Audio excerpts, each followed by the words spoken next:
Hey, good evening, everybody. Welcome. It's Wednesday. This is the hang up. Man, at some point, I'm gonna. So I know you guys just got to hear that awesome, I don't know, dad rock guitar thing or whatever else.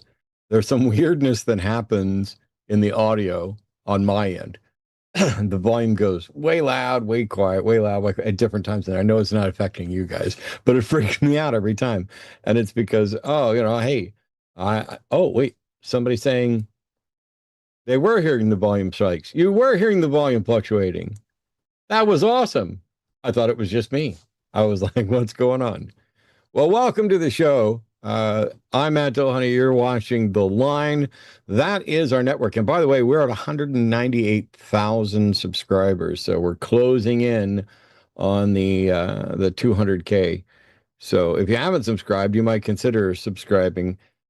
Things are a bit of a mess and kind of sluggish getting started today. But this is a call-in show like all the other shows here on the Line Network, 720-619-2288. And in particular, I'll get to my guest here in a moment, but I'd like to hear from apologists and, not necessarily, maybe not even to offer an apologetic defense of, their religious beliefs, but to give what they think the current state of apologetics are, or the current state is, I suppose, is grammatically correct. Because I have my own thoughts about this as somebody who's been, I've been in the call-in space for 20 some odd years, and I've been in the in-person, organized, structured, everybody shows up and attends debate for that long as well. And then there's the online debates. All of those things are different.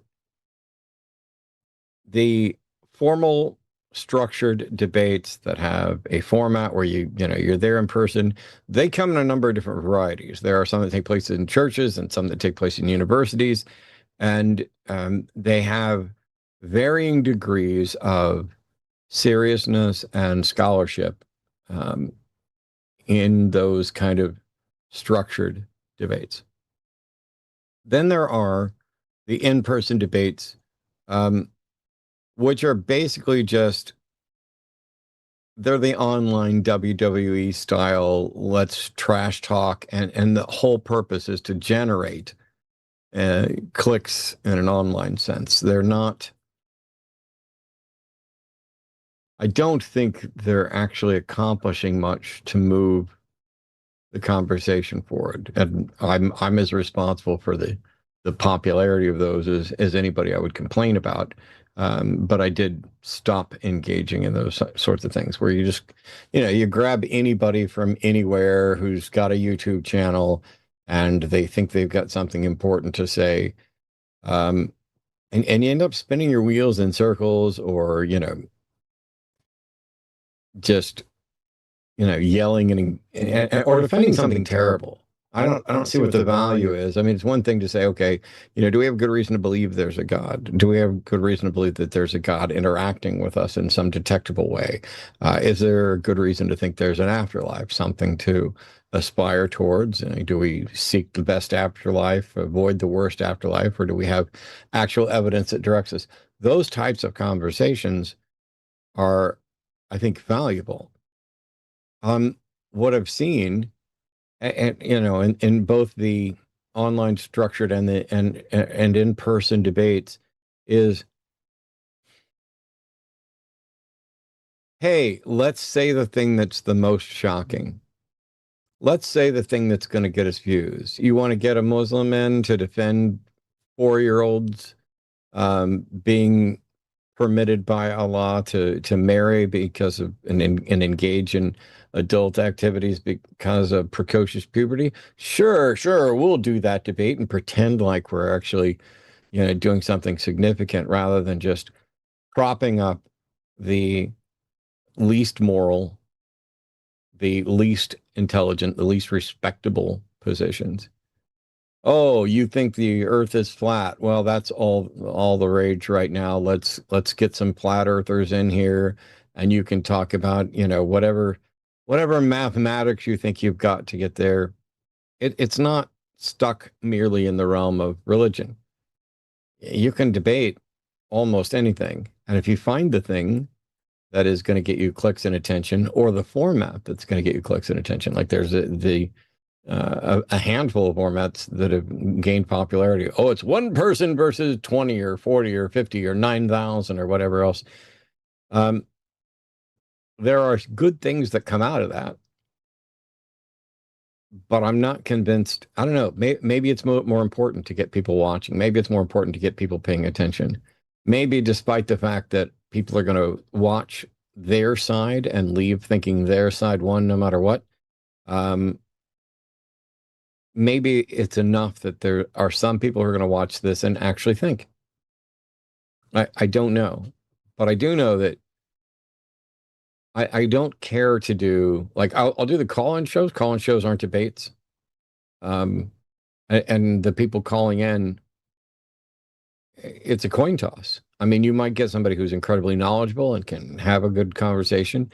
You might get someone who's calling in to basically do a baba booey, and you might get anything in between. And it's a difficult position to be in, to say, oh, okay, let me see, out of the 6 callers that we've got on hold, which of these is likely to move the needle on a conversation about the existence of God, or a foundation for morality, or an afterlife, or any number of things like that. And if we can, if we can sort it out, we can get some. And I'm optimistic that maybe tonight we'll actually get some. But when it comes to the state of apologetics, for the longest time, we had apologists calling into shows here and elsewhere. And they would engage, I don't know, seriously, but we've leveled the access playing ground a little bit to where there's, I don't know, at a rough guess, 9 million, I think, TikTok, Facebook, and YouTube creatures pretending that they're engaging in some sort of discord, pretending that they're presenting evidence. And because of that, because it's a flooded market, you can just keep going. It doesn't matter what you say. We live in, and not just within the realm of religion and religious discussions. We live in a quasi post-truth mode world.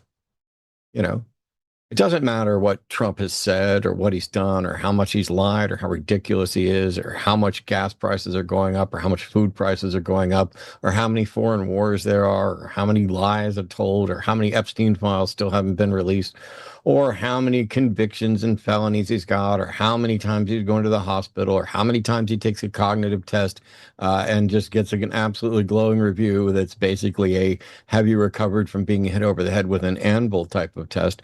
None of that matters, because there's so much going on that it's becoming impossible to pay attention to everything, and to keep all those irons in the fire and say, okay, we need to focus on this. And it often, in the political realm, doesn't feel like there's much of anything we can actually do about it. Like, I'm sitting here waiting to see, okay, we've essentially lost the Supreme Court. We've lost our federal government. It is, I mean, I'm in the category of people who are being labeled a violent domestic terrorist, or a violent domestic extremist, while not advocating for violence, which is really strange. And I find the world just weird, in part because I grew up with the understanding that if you make a good argument and support it with evidence, that should convince a reasonable person to, if not to accept your position, to at least acknowledge that your position is among the reasonable candidates for something. I don't think that's the world we live in as much anymore. I will make one prediction, and that's that I think Fetterman's going to change parties, and good riddance. Somehow or another, Fetterman, and I don't know if it's from injuries or what, I don't know. but he is so absolutely confused that he thinks the Democrats are likely to put him up as a vice presidential candidate. And the reality is that the Democrats hate him, and the people who work for him are leaking this information specifically to mock him. Um, he's, I was going to say he's like MAGA light, but he's not even really that light anymore. And yet he thinks, oh, yeah, the Dems are likely to put me up as VP. And now that they're actively mocking him, I predict that he's just going to go ahead and flip and identify as and just come out and say, you know what? I find myself agreeing with MAGA and the Republicans far too much. I'm just going to switch parties and maybe they'll put me up as a VP. No, no, Fetterman. Nobody's going to put you up as anything. You have vacated your responsibilities. You are an absolute train wreck of confused thoughts and suck uppery and shilling for the center right to moderate right, I guess, at this point. It's just weird. But back to the religion thing, like I was saying, I don't know when I last read a book by an apologist that was attempting to reach someone like me. I have read and skimmed some that were more of a preaching to the choir sort of thing. And when they do that, well, we'll see. Because to me, I find it to be an incredible disservice if you are training up people to go out and defend your position and you're loading their weapon with blanks. I mean, in the case of apologetics, you're not even loading with blanks because blanks can at least make some smoke and noise, even if they're not actually gonna do any damage. But the apologists are taking the people who are like, I really want to know how to defend my beliefs to somebody else. And the dirty little secret is, if you have to go to somebody else to learn how to defend your beliefs, you're not qualified to defend your beliefs. You don't understand them well enough. You're no longer defending your beliefs. You're defending somebody else's beliefs. And that's where the overwhelming majority of people are. But my guest tonight recently read and wrote a review on a specific book by a couple of apologists, and I have loads of questions. I want to, who is this written for? How did it go? What did you find? Was there anything in there at all? So help me welcome Aaron Rabinowitz to the show tonight. How are you, man? Hey, how you doing? Thanks for having me back. My pleasure. Yeah, go ahead. No, I was just going to say, what was this book? Tell us what's going on with this particular book. Yeah, so it's called God, the Science, the Evidence, the Dawn of a Revolution. And I should say I don't spend a ton of time in apologetics. I like dip my toe every 10 years just to see how things are going, or you know, have to write a little bit about the history of the intelligent design arguments sometimes in papers. But like I've often found it to be a very repetitive space, and so I first of all, want to say kudos to being able to stick with it. Um, this came around to me, it got on my radar because it was getting some like positive ish reviews from some like big name religious folks. There was, one article that was, not so much a defense of it as actually kind of an objection to it by a religious person, basically being this was Liz Brunig's article about it, where she was sort of like giving evidence for God is not actually the right way to do things, or not the way I want to do things. She just wants to have faith and have that faith be faith based. So no evidence, not the right approach. But even in that review, she was kind of like, "This is an interesting book. It's got some good stuff in it." But it was being promoted. That article in the book was being promoted with these very clickbaity links I kept seeing that were like, this book shows the evidence that science now favors the existence of a creator God. And I was like, okay, I'm bored. I'll bite. I was Yeah, like, I noticed. I'll get, I'll get a copy. I'll write a review for the Skeptic. I'll just see where things are at in this domain right now. Yeah, for those who aren't familiar, The book is basically being advertised as more than 20 scientists, 4 years of research, one question: does science support the existence of God? Now, it seems to me that 4 years is not really all that an impressive amount of research. But, depending on what's available that might count as evidence, it might be about 3 years and 360 days too long, because by the time you sit down and get the work done to say, okay, what can we appeal to? But if they're actually they're saying this shouldn't be a matter of faith. This should be a matter of evidence. So what did you find as far as what they're considering evidence and what they're presenting as evidence? Yeah, it's really weird and messy, is what I found. It's a 600-page book, and a lot of that is often touted as like that's proof that they're very thorough.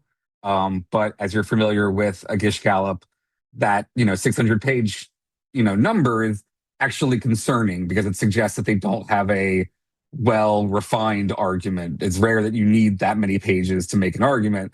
And what you get here is a kitchen sink kind of argument where they're going to give us everything. They're going to the book is divided in two parts. The first part is nominally evidence from science, even though a large portion of it is not, in fact, evidence from science. And the second half of it is evidence from outside of science, which is where things get really weird, Matt. And they're deliberately ordered that way, I think, so that people look at the first half and they think, oh, this looks very rigorous, reliable, like formal. And then you get to the second half and there's a whole chapter about how we can know that God exists because the Jews haven't been killed off yet, which feels really weird. So yeah, the arguments are not great. How big are you said the whole book's like 600 pages or so. How much of it is part two? It's about half and half. I would say maybe slight like 60-40. So part one, the science side, you get kind of an updated view of like the intelligent design, God of the gaps kind of argument. Where is it now kind of thing. And we can talk about that some. And then part two is just a mishmash of like, there's a chapter about the Jews. There's a chapter about the Virgin Mary having a rave in a field in Portugal. There's chapters that are like rushed. Like what's really silly is there's 600 pages to this book. How many of those do you think are given to like the argument from like the problem of evil, like addressing the problem of evil objection? Oh, maybe 3 pages. It's 5 paragraphs. Wow. So, in terms of do they take their 600 pages and use them properly?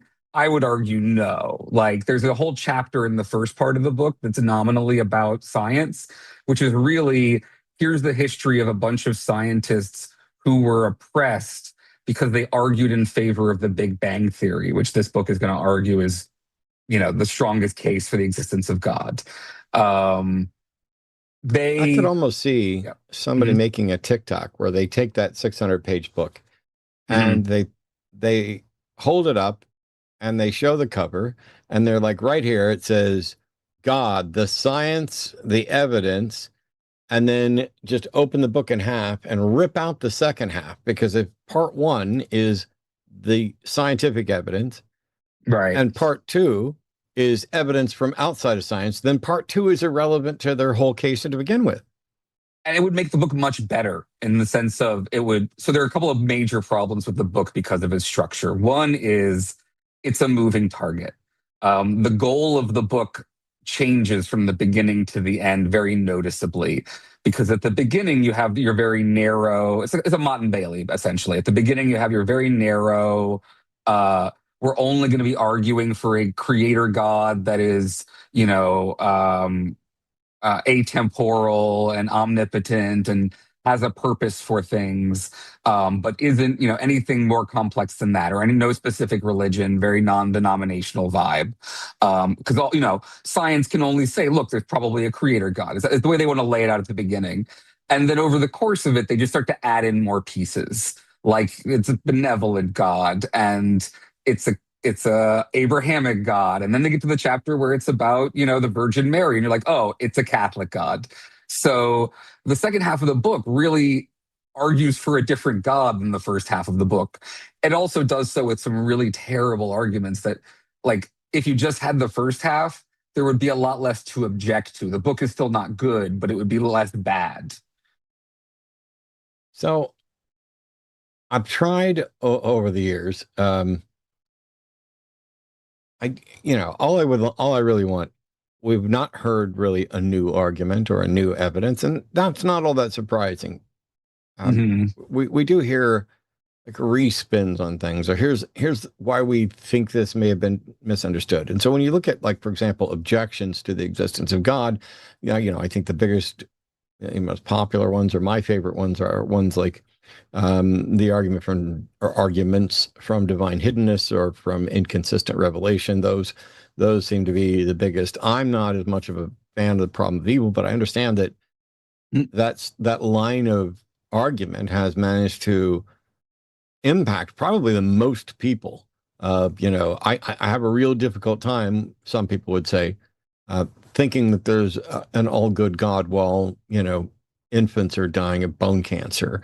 That sort of thing seems to not line up. And I grew up in a sort of Southern Baptist evangelical, God's taking care of everything. He's got his reason. And yes, from our perspective, this seems bad, but that's because we don't have a sufficient understanding of this. And so we just need to, trust God. And then God is by definition good. So even if it seems bad, it must be good. It is a lot of, emotional and intellectual manipulation to get you to hand wave away those Hmm. problems. And it was successful in my case, because I think there is an internally consistent rebuttal, which is, this isn't the way God would have preferred things. This is the way humans preferred things, and God's allowing it. And Yep. I think there are objections to that, but you can do this kind of treadmill. The the ones I don't get are the ones that are like, oh, the second they say Virgin Mary, and it seemed like, I thought you said that in the evidence from science side there was a Virgin Mary rave on that portion of the book. No, that's in the non-science side. Though Okay, they that's on really the try to nonsense. lay it. I They was really like, try to lay it out as like a science thing, though. They're like, this many people saw it, and there was, prior registration of the miracle before it happened. Like, they're like, we did double-blind studies on this miracle. It's very funny. it's interesting. By the way, 720-619-2288 is the number if you're going to actually call in. And if any of you apologists out there have read the book or familiar with the book, if you were one of the many scientists involved with it, um, let us know what you think about this as well.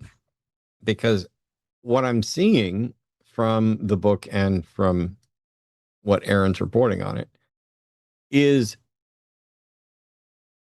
like, it doesn't feel like I feel like I've seen this exact book more than once.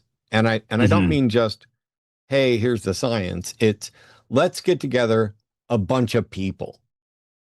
Like, for a while it was, hey, Lee Strobel's going to put out 23 books, but some of his books are going to be, let me go interview 20 scientists and ask them the really difficult questions, which turn out to be the most banal, basic questions you could ask, and compile it. And then you act like like the plural of anecdote is data. Like, I asked 18 scientists this question, and these guys were convinced. So see, we've got an overwhelming consensus right here in this book. Um, when they're going through, what's the strongest, like, hard science that they were keen to point to? Yeah, and I'll mention it. I also think it's important to note in the particular case of this book's list of of scientists who they say, got quotes from the scientists saying that this is real good science and really supports the arguments. One of them and I mentioned it in the article. One of them explicitly, oh yeah, Robert Wilson, has since explained that he was only shown the first half of the book, which I think should still be sufficiently damning. But he only gave a comment on the first half, and having seen the second half of the book, he said he should have refused to endorse it. So I think that's a useful data point for how reliable a lot of the stuff in the book is. Speaking of evidence, the biggest argument that they're leaning on is your argument from fine tuning. So they do like a false dichotomy thing where they're going to say either you're a materialist or you believe in a creator God, and then they're going to make the case that materialism doesn't work in various ways and the creator God does, and there's a more plausible explanation. And the giant statistical gaps that they're going to try to push the argument through is going to be the fine tuning of the cosmological constants, and then to a far lesser degree, the problem of the emergence of life from non living things on the planet. So they're not doing so much the irreducible complexity argument, like eyeball stuff that they used to do back at the beginning of intelligent design. Now it's a lot of math. One big problem with the book is in that 600 pages, less, like 300 pages or less actually are relevant to the topic. So there's whole chapters about the beginning of the cosmos. And, their argument is just, look, there was a singularity. That singularity was timeless and causally complicated or weird. And the only way that could have come into existence was something that was non-causal, non-temporal, etc. Therefore, God. But they're going to spend 100 pages or 50 pages laying out, at 5 minutes into the universe, the atoms are doing this nonsense, which is interesting. If you're interested in early universe cosmology, you could get it from a better source, but is totally irrelevant to the argument, right? It doesn't matter what happens after the Big Bang. All you're saying is you want to just do, the cosmological argument. There's a beginning, therefore there has to be some sort of prior cause, therefore God. And it's just dressed up with a ton of numbers, that really don't matter. Yeah, I mean, I'm not remotely, I think maybe Hitchens was pointing out that clergy have no demonstrated expertise in anything real, and that people with doctoral degrees in theology, they're not experts on God. They're experts on the stories people have made about God. They're far closer to what an expert on Spider-Man would be. And yet because they're portraying it as if the ultimate subject of their studied discipline, they play it as if it's real, even though they don't have the justification for it. It looks more credible. Frankly, I'd rather listen to somebody talk about, Spider-Man and the Spider-Verse than, let's speculate about God for the billionth time. But at least we can identify what the expertise is in. People with degrees in theology, people who are speaking about ancient holy books and the doctrines that developed around them, they have an expertise in the writings, in the history surrounding those writings, in their impact on social structures and societies. They don't have any demonstrated expertise on any God, any being, or anything supernatural. And when you start looking at the scientists, who inevitably, some of them get, roped into writing about this stuff. I mean, there are scientists who believe in a God. There are scientists who don't. And if you get the ones who don't, who are just looking at their discipline, who are not used to engaging in, back and forth debates about these things and don't know the potential dishonest tactics of the apologists, then you can ask them, what are the odds of this occurring, without some kind of intelligent guidance? And they will give you the honest answer. And if you frame the questions that you ask as your follow-up questions, you can probably get them to acknowledge that this seems incredibly extraordinary and outlandish and so unlikely. And of course, it would be more likely if there was a being that actually intended to do this.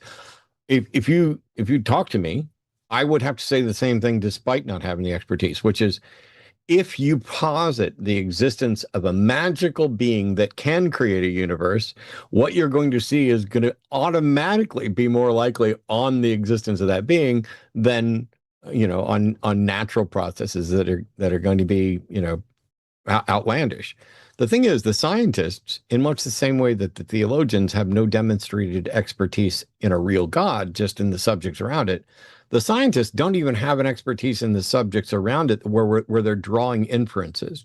You might be the best statistical analysis, and you might know Big Bang cosmology and origins of the universe better than anybody else, but you might have zero ability to take those facts and extrapolate towards, does this more likely point to a God or not? Because when we talk about evidence for something, we're not just talking about facts consistent with something. We're not just saying, would this be more likely under, magic? Hey, if I could snap my fingers and make the universe disappear, it would be 100% likely that I could make the universe disappear. And when you ask the Mhm. scientists that, if they don't have any expertise in drawing these inferences, they're just sitting there being honest, and it's a spin put on by the apologists. So when we're talking about like fine tuning, I'm assuming that the the evidence that they're pointing to is an argument from the unlikelihood of things occurring naturally. Mhm. Yeah, and they do a couple of different. They bring in all those sort of classic moves to try to make that more likely, less likely argument seem plausible. So they do this one interesting thing, I guess, where they're going to try to argue that the hypothesis that God exists is a more testable scientific hypothesis than the multiverse theory. To try to argue, yeah, right. Okay, I got you with Really? a new one. I got a new one on you. Finally, I was wondering if I could ever I'm just say anything wondering, you hadn't heard before. that X is more probable than the multiverse theory. I don't Uh, find particularly impressive if I don't find the multiverse theory particularly so probable. the move they're making is, you're trying to say like how unlikely is our universe, right? Someone who knows statistics is going to ask, well, you have to know what the denominator is, right? So you have a hidden denominator problem, right? If there's an infinite number of universes in that denominator, then a numerator of one is not actually that impressive, no matter how unlikely it is. So what they have to do is argue that the multiverse theory, what they decide to do is argue that the multiverse theory is untestable in a way that the argument from God's existence is not untestable. The argument for God is not untestable. Oh, So they're going to lay out, like, to do that. They do some very silly moves now. Like I've reached the end of the interesting rope on this, because what comes next is they lay out testable hypotheses that would be commensurate with the existence of a creator God, such as the universe having us in it and us, like seeming to have advanced capacities. The fine tuning arguments, but also, again, the Jewish people having been very successful despite being a small population is in their sort of lists of evidence for, like, if God exists, then this would be the case, well, right? the Uh, Piraha have managed to survive all this time without even a God concept out in the middle of exactly. the Amazon. So are they then proof for a God that they don't understand and don't believe in, or are they the Yep. defeater for the popularity of the Jewish people? I would much prefer that they used them, because an argument that begins with, hey, isn't it weird how successful the Jews are and globally powerful they are, is not an argument that I want anyone to be making for any reason. It's Um, really problematic. it's really It bad. It's really weird. It's creepy. it Uh, feels a lot like wow, how do I phrase this best? It feels a lot like the isn't it isn't he so well spoken? Like yeah. it's the lowered expectations of we would have expected, these people to have a different existence. Yeah. And a lot of this book really is very preaching to the choir in terms of, like, the chapter about all of the scientists getting murdered for believing in the Big Bang by materialists. The reason it is justified as including that as evidence is because we all know that those materialists understood that these arguments are evidence for God, and they're right about that, and that's why they were killing off these people. And doesn't that suggest to you that you can't really trust materialists to actually engage with these arguments fairly, given their history of murdering people for these arguments? So it's a lot of like nudge, nudge, wink, wink kind of arguments at the end of each When, chapter. I'm wondering when there were people murdered for Big Bang cosmology. Like they give a very unnecessary, again, like irrelevant, unnecessary, unless you're very interested in the history of political, like meta arguments around science. You have people in like Soviet Russia who are scientists who are arguing for things like the Big Bang, or arguing, essentially for cosmology that these folks think are proof of God. And then they're being, suppressed for doing so. Like, I don't like, it doesn't matter to me if any of those arguments, like everything in that chapter can be entirely correct. And it doesn't move the argument one way Right. or the other 1 inch. So I don't really care to like fact check that part of it, right? Yeah, my only I'm concern is that sure. Um, it's basically just an ad hom fallacy of, oh, look what the materialists are doing, as if that Yep, is remotely at length. relevant. And yet you could do the same thing, only it would be more sound, by pointing out what they did to Galileo, or how they tried to suppress scientific, because in this case, they're actually actively suppressing scientific information, or killing people, or burning witches, or whatever, And they're whatever it happy to was. pull the Galileo fallacy too. They really pull off, like they pull out the Galileo fallacy, at defense at one point, and they're like, if we're all being oppressed for this view, it must be true. Wow. That's pretty cool when you can be the oppressor and the oppressed. Yeah, You get to write the both sides boot of pushing on your your own story. face meme. You mentioned the problem of evil, and like I know that's not your number one concern. I think it's interesting for a couple of reasons that it's in there at all. First of all, there's no reason for it to be in there if their original premise is what they're going for. If you're going for a creator god that is powerful enough to create the universe and has some purpose, there's no need to assume that it's omnibenevolent. Which so you have no reason to generate the problem of evil in the first place. It's only if you actually really want to argue for a specific god with a capital J at the beginning that you're going to want to end up arguing for like an omnibenevolent god, and so you're going to have to respond to the problem of evil, which they do acknowledge is the one of, if not the most effective, like emotive argument I think for compelling people to question the existence of God. Um, That I and like recognize. yeah, and like I think one that deserves a lot more consideration if you're going to spend 600 pages on the subject. It's worth, like, their argument is the same boilerplate response that you were just mentioning, which is free will plus unknowability, essentially. Like they basically say, A, humans have free will, so everything's our fault. And also, we don't, if there's any problem with our understanding of God, the problem is on our side and not on God's side. So just figure your shit out. You mentioned something, if I heard you correctly a little bit ago, that when they were comparing some God models to the multiverse, one of the things is that there was the issue that it was more probable, which, okay, I don't, I always go back to the Blackadder thing about, so something you've never seen is slightly less blue than something else you've never seen. And so when Right. they're saying, oh, this is more probable, but I thought I heard you say that they also say it's more testable. And for me, testability, I mean, for a given proposition, it's either testable or it's not. I can understand how a package of things could be more testable, in that this package includes more individual testable things. What did they include that was testable about the God proposition? Yeah, and testable may not be exactly the right term for what they're doing. They're doing a kind of, you know, they're trying to do just a modus ponens, like if, you know, if there are these really improbable events, if miracles appear to have occurred, for example, therefore God. Miracles have occurred, therefore God. So it's not so much you can measure God or something like that, as there are empirical pieces of evidence in their view that they think can be pointed to that accrue towards the plausibility of the premise that God exists.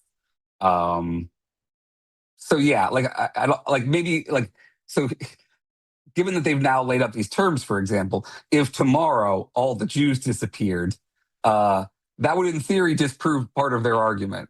I don't know how much of an effect it would actually have, but that would be the argument. Like their view is technically falsifiable if things go even more sideways for the Jews, I guess, or something. So Or, like if we found out, for example, one of the things they argue is cosmologically, if there is if the heat death of the universe occurs, if there isn't a expansion and contraction, a big crunch, as it were, which they argue has been disproven, though I'm told there's more debate about that again now. Then that would be another piece of evidence for God, and therefore, if you found out that that the endless expansion view was wrong, that would be another piece of evidence against God. there's we got some callers lining up, and I'll move over and get some callers here in just a minute. Yeah, but Mhm. this argument that you're talking about with regard to miracles, it's essentially, it appears as you're representing it, which might not be fully accurate, but it appears that it's, if miracles occurred, then God did it. Miracles occurred, therefore God did it. And even if you were to change that to, if miracles occurred, there's an incredibly strong likelihood that God did it. Miracles occurred, therefore there's an, no matter, it doesn't change anything. I think, Mhm. though, their entire argument is going to fall apart when you actually define what you mean by miracles.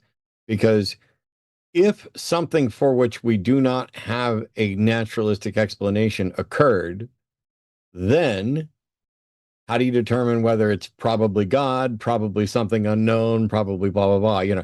When you're making a Mhm. list of candidate explanations, they've skipped all the other candidates and just declared God is the probable candidate, best candidate. Yeah, they don't even address Hume's counterargument to miracles, which I think is a pretty definitive objection. They also spend a chapter, I would argue, pretty heavily misrepresenting the anthropic principle. So, your other argument that often comes up in response to fine tuning, as you're aware, besides things like the multiverse, is uh, essentially the argument goes like this. Yes, from one perspective, the odds of our universe existing are incredibly low or incredibly high, like unlikely. But from the internal perspective of an individual observing our universe who exists in a universe that allows them to exist, the odds of that universe existing are exactly one. They're Yep. 100%, right? Probability of one. Probability of one, which is, I think, a really useful idea for people who are being challenged on atheism or something, who are being challenged with these arguments from the unlikelihood from cosmological arguments. Like the answer is just, if it wasn't that way, we would not be here. Why it's that way, I don't know. The causality is really weird when you include non-temporal singularities, and none of us understand it, and the laws break down. So what they're doing is, one answering one mystery with another mystery, right? Like the laws of physics don't make sense in a singularity. Therefore, we're just going to go ahead and posit something else that doesn't make sense in the causal universe as an explanation for the existence of the thing that precedes the causal universe. But they misrepresent the anthropic principle by drawing on a couple of authors who use it essentially as an intelligent design argument. So they take the implication of the universe must be the kind of universe that allows for us to be more teleological and less just a observer assume an observation bias, right? They want to say uh, this universe had to have us in it, and therefore it must have either been caused by a creator or our existence must somehow be necessary to the universe. They go through a couple of different options, sort of to wave them away before they obviously pick It'd their be nice favorite. to think that my existence is necessary, but I don't. So hey, we got a bunch of callers that are Let's do it. queuing up now. We're going to get to all that. As a reminder, we're going to read all the super chats over $10 at the end of the show, but we're here to take your calls. 720-619-2288. You can also go down below here to link to call in studio if you need to try to connect that way. You can. I'm here to take questions. Aaron's here to take questions. Probably not quite as here as much for stories, but I'm genuinely interested in defenses of apologetics and things like it. And so on that front, even though we don't yet have an actual theist calling in, we've got a couple atheists and a deist. our deist friend here has something that I'm confused about and would like to understand better. So, Brian is a deist from Missouri. Pronouns are he, him. And Brian says he doesn't believe in the Christian God, but he does believe Christian values are integral to a functioning society. Hey, Brian, how are you? Oh, just lovely. How are you, gentlemen? Not too bad. I'll uh I'll make you a deal. Okay. I won't ask you about deism at all. Okay. As today, you can call it another time and do it. But I desperately want to know, what do you think are Christian values and which ones are essential and why? I recently read Tom Holland's book, Dominion: How the Christian Revolution Changed the World. In that book, he makes the argument that in our developed Western society, we are the fish and Christianity is the water. I'm sure you're familiar with the comic. One fish says to the other fish, "Does the water feel different today?" Other fish says, "What's water?" All of the values that secular humanists have and judge Christians by are inherently Christian. Well, that's bullshit. Prior to the Christian Revolution, there were no human rights. There was no value of the individual. Can you not hear me, Brian? Sorry. I heard you say that was bullshit, and I was elaborating on my stance. Okay. Are you going to allow me to finish? Christianity is founded on what?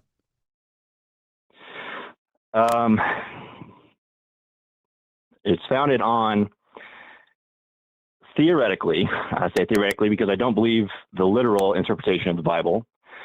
God sent his only son to die the death of a slave to prove that we are all valuable and that we should not pass judgment on each other, although I could make an argument against that, but just to steel man the argument, to love others, to accept others, to value individual life, and that every life is a part of God. Okay. So basically you're cherry picking some interpreted highlights out of the Bible because you don't want to take the Bible literally, and you're going to call that Christianity. So even though Christianity does not have equality, let's say, between the genders, I'm assuming your version of Christianity does. No, I would push back against that. I would say that I'm rereading the Bible. I should say I'm reading it for the first time all the way through. I'm still in the Old Testament, which is nuts, I will admit. From my readings of others' interpretation of the New Testament, Paul makes the argument that the woman is subservient to the man, and that. Okay. So am I correct then? Mm-hmm. I thought you would have acknowledged that the genders should be equal primarily, which is a value of secular humanism. And you said the secular humanism values come from Christianity. So are you saying that equality between the genders does not come from Christianity? I think the values of secular humanism have taken the values of Christianity. I'm sorry, I don't know what question you think I asked you. I'm elaborating on the answer. So I don't need to elaborate on the answer. I just need to answer the question. Well, I'm trying. I'm trying really to figure out. So they don't have the grounding it's really in simple. reality. It's really Okay. I don't think you're trying. It's really simple. Go ahead. Do you think there should be equality between the genders? Yes or no? No. Okay. So now I understand where you're coming from, because I presumed that. Do you think that secular humanism advocates for equality between genders? Yes. And okay. If I can hang on. This is real easy. So you don't think there should be equality between the genders. You don't think that Christianity in marriage. advocates for in a marriage. I'm sorry, I didn't say a fucking word about marriage. Well, that's what I'm talking about. Well, then you're not talking about this. Are you going to talk about the same subject I'm talking about, or are you just going to change subjects in midstream and pretend like we're talking about something else? Should there be gender equality according to Christianity? Yes or no? It's complicated. Yes and no. Okay, no, it's not. Here, Can let's I make it easy. Let's make it easy. Should there be equality between the genders or among the genders from a secular humanist standpoint? Yes. Okay. How can you declare that secular humanist values are all borrowed from Christianity and give an easy yes to something that you're opposed to when it's in secular humanism, but then say it's complicated for Christianity? Okay. Can I answer without you getting angry? Listen. I literally just asked you an open-ended question and stop angry talking. when I try to answer it. I got you. No. I'm getting angry because you're being a pretentious, obnoxious prick. I asked you a question. A different line of questioning? I'm just curious. Hang on, I've got to mute it. I need to get back to this because this guy is deciding to do the "you won't let me talk. Every time I try to answer you, you shut me down. He ran away." Yeah, here's the reality. It would have been really nice to be able to ask you some questions, but you ran away because I'm asking specific questions to get to the truth of the bullshit that you spewed. When you say every principle of secular humanism comes from Christianity, all right, well, I can start rattling them off and show that they're not consistent with the Bible. But you tried to pull an end around on that at the beginning by saying, hey, I don't take the Bible literally. So you think there shouldn't be equivalence between the genders in a marriage. I'm going to also assume, because I get to assume that now because you ran away, that you're also a bigot who's opposed to there being marriage between the same genders. And I really can't, I'm sorry that you ran away because I was absolutely going to make you look like the bigot that we all know you are. Because anybody who calls in here is a deist who thinks that I'm going to defend Christianity's view where there should not be equality between the genders, or at least not in a marriage, whatever the hell. What kind of, I really wish you were still here.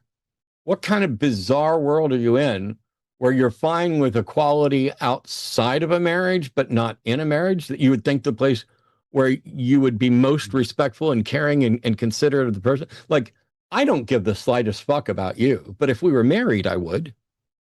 I don't know. I'm sorry, Aaron. He ran away. Okay. I was trying to get him on track for you, but what were you going to ask?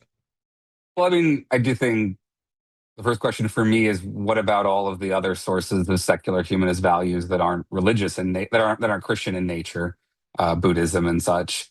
But the other thing I think there's worth pointing out here, at least to diagnose these kind of arguments, is that this is part of I've argued this is part of the larger immoral non-believer argument. So there's different versions of the argument that atheists can't be ethical. There's the grossest sort of behavioral version where it's just they're vicious, they act viciously, they're bad people, they can't hold to a set of morals, etc. But these days, people don't really make that one as much. They make these more covert arguments like, morality requires the existence of God, or objective morality requires the existence of God, the kind of meta-ethical arguments that folks like Craig make, where they don't explicitly say, and therefore you can't trust non-believers as much, but it's implicit because they're going to argue, look, if a non-believer says they're going to act ethically, then at best they're irrational because they don't understand the basis for their moral judgments. And so, you don't really want to trust an irrational person, and at worst, they're lying, right? So this is just a culture level version of that kind of argument, right? This is the argument that, any secular modern morality has to have arisen from a religious morality and can't really be separate from it. But Brian's is worse than that, though, because Brian's a deist who doesn't accept the truth of Christianity, doesn't think that the Christian God is real, but he really is fond of particular Christian principles. And what he's done is he's bought into some newer propaganda respinning of, oh, Christianity fundamentally changed the world. That's true. And it fundamentally made the world better. No, I reject that portion. What it did was it allowed for order by imposing control. It allowed And for a lot of it's, colonialism. yeah, it certainly benefited the colonizers, and it benefited a lot of men. And it benefited a lot of wealthy individuals, because for them, right up to King James, for example, it is useful to manipulate these religions for your own goals and your own ends. And when somebody like Brian calls in, and by the way, Brian, I let you say quite a few things and waited until you spouted something that was obviously objectionable, and yet you just keep talking as if there was no attempt at an interruption. When you say that all the principles of secular humanism come from Christianity, you're lying, or you're very confused. But the statement you made is simply not true. When you go back and you read all three of the secular humanist manifestos, not only do they contain things that are wholly inconsistent with Christianity, in many cases, the body of work surrounding those documents includes where those thoughts were pulled from. And at no point, see, there's this kind of Christianity of convenience. Right. I mean, I would argue these got it backwards. Like, Christianity better comports with conservatism by nature, because religious beliefs by nature comport with conservatism, because the cosmic justice illusion is an illusion that reinforces the status quo. It is an illusion that, like, the reason it is good for colonialism, right? The reason it is good for oppression, on average, even though you have things like liberation theology, is that it is part of a cluster of illusions that allows people to think that current injustice is fair, it is deserved, or it's corrected for on a cosmic scale. Either of those things undercuts the motivation to actually make things better. So, the secular humanist worldview is pretty directly at odds with a lot of the cosmic justice beliefs. Yeah, the kind of, it's not so much, I guess the right word wasn't going to be cafeteria Christianity, but there's, here, let me do this. Hi, I'm now pretending to be the old me, the Matt Dillahunty who walked down the aisle at the age of 5 and accepted Jesus into his heart, who was actively working and in church on a regular basis, and whose understanding of Christianity was this: it's not about the legalism. It's not about the Pharisees. It's not about the rules. The rules exist. The prohibitions exist to convict you, to show you you are never, ever, ever going to be good enough. It's impossible for you to be good enough. You are a reprobate. God has given you over to a reprobate mind. You are suffering in your sin and iniquity, because sin and death was brought into the world by one man. And God has provided a way by coming down and taking human form, sacrificing himself to himself, to offer salvation despite the fact that you don't deserve it. And it's nothing you can attain by yourself. Even the sinner's prayer that, we used to advocate for and all that, that's still not an act of your volition. God saves who he will. God either grants you, as a matter of his grace, the faith to understand, accept, repent, and follow, or he doesn't. And that's why there's many people, according to the Bible, who will say, Lord, Lord, and God will say, depart from me, for I never knew you. When you get a deist who doesn't know what Christianity is, they're going to fall prey to this new age. Hey, here's what Christianity really is. It is about these particular rules. It is about these things here. And when you listen to him talk about it, it was more about, order and doing things and obeying, and that is not Christianity in a doctrinal sense, as I learned it as a Southern Baptist evangelical Protestant.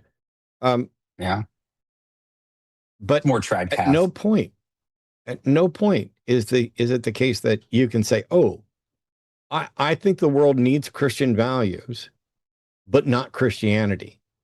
Because what you're saying is we need to pretend like we're terrified of the prospect of hell, and we need to pretend like we've been given through, as an exercise of God's grace, the faith to do these things, and that the rules that we're pointing to, because we only have this one book, are right. And so, of course, there shouldn't be equality between the genders. Of course, slavery should be regulated and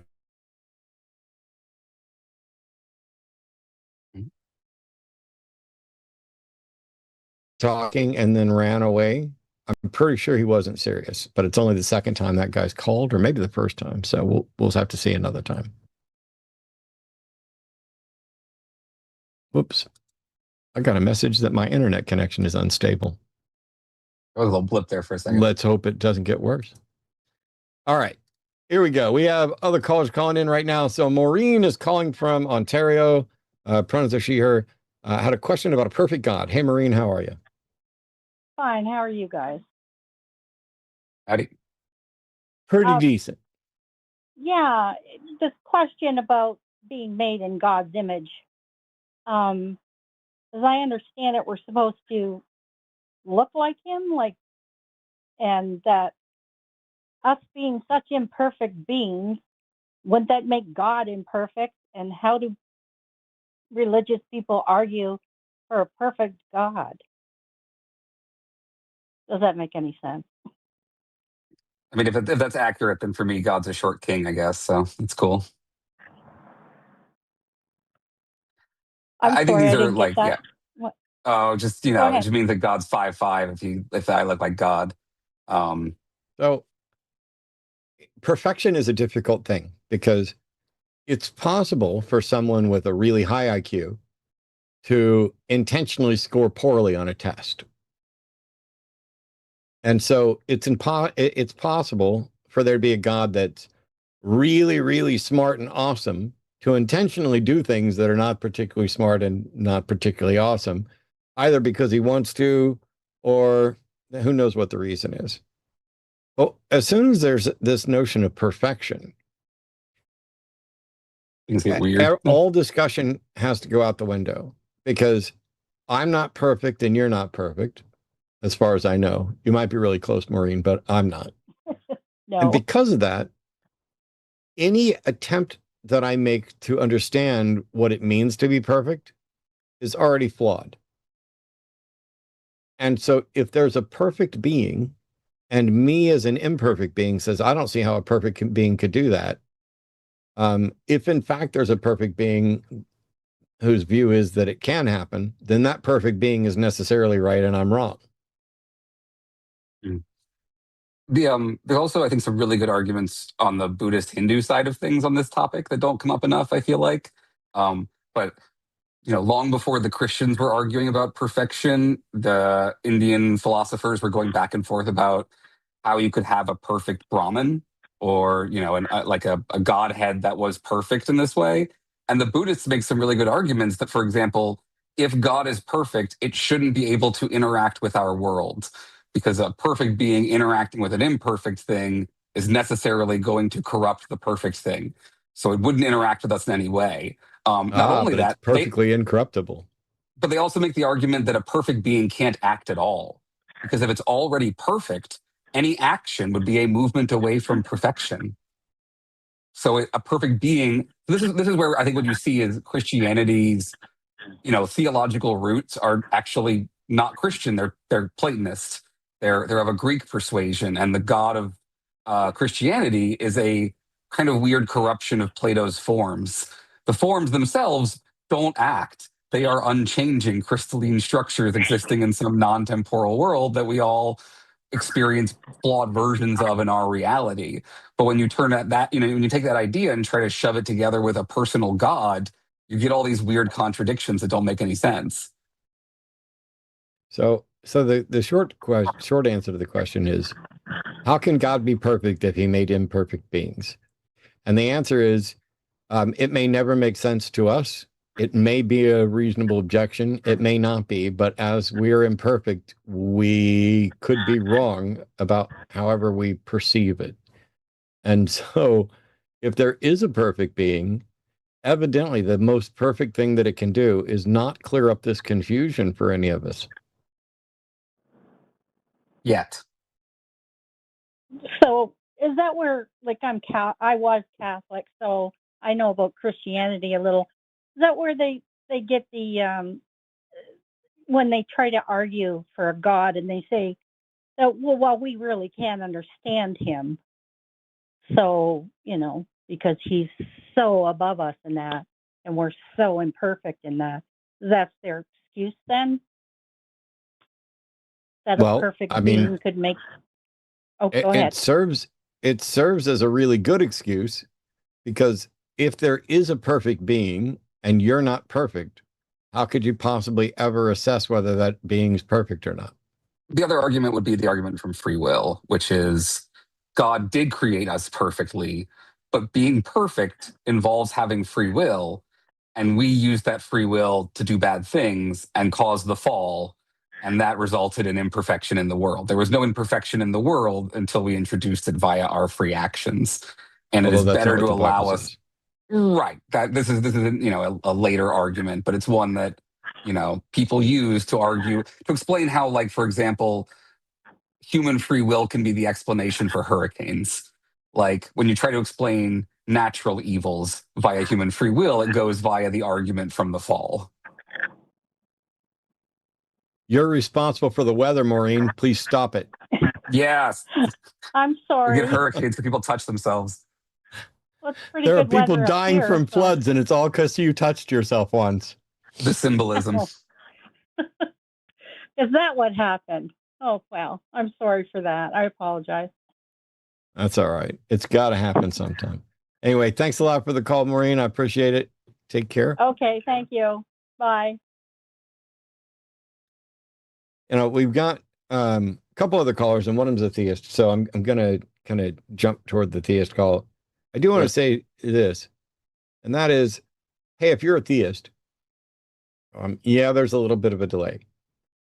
But by and large, all we're trying to do is get to understand. If you're calling in to preach and you think you're going to get mad because we interrupted, we stopped your gish gallop in order to seek some clarity, sorry, we're not here to be preached to. But if you want to actually make your case and have present arguments, cool. That I'm interested in, and that I do regularly. We had some really great conversations just in the last week. But if Brian calls back in, the no deism discussion deal is off, because it's already clear that you're not capable of having the conversation you wanted to. So I'd like for you to go ahead and be ready for this, because a deist God is a God that, by definition, does not interact with reality in any detectable way. And so either you are claiming that you have detected the undetectable by advocating for a deistic God, or you are advocating for an admittedly irrational position. And I'd like to know which one it is. Oh, we just had the call drop. Well, hopefully that person calls back. There was somebody that wanted to talk to you about objective morality, but here we've got I want to talk Brady about is a theist from Utah. Pronouns are he, him, wants to talk about God and natural law. Hey, Brady, how are you? Hi, how's it going? Not bad. So I was just listening to your opening, not your opening monologue, but just your opening conversation, and just about God as being the creator, and whether he created physics, right? I just was wondering if you have ever heard the position that if God was subject to natural law. I don't remember mentioning anything at all about whether God created physics, did I? So the question is, No, God subject to natural moral laws? Are you using natural law in the moral sense or in the scientific sense? just yeah, in the scientific sense. Okay. I, So I might like, have misheard so you like guys chemistry. in the opening, but So like chemistry, you get a couple of hydrogen atoms and an oxygen atom, and you combine them in the right way, and you get water. You get H2O. And so you're saying, could God take that H2O and just, I don't know, turn it into Kool-Aid well, and leave it H2O? I don't know. I don't know what you're saying, but so generally speaking, the various gods that have been proposed that are sufficiently powerful to be a creator god, the presumption is if you can create the universe, you should be able to manipulate everything, which means God could just, say, hey, I want a water molecule right there, and it just exists, which would be a violation of physics for me to do it, but not a violation of physics for God to do it, or not. I guess God can violate physics is the presumption. Is that what you're asking? so what I'm not necessarily what I'm saying is that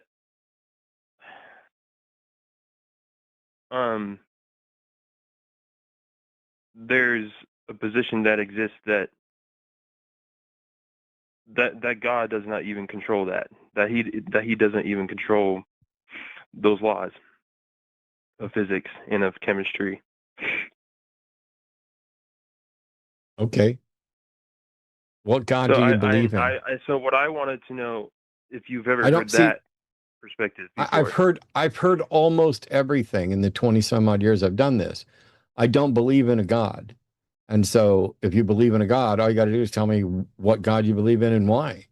If you believe in a God that can't, doesn't have any exceptional powers of manipulating physics, okay. Um, all I need to know is what can this God do and how do you know?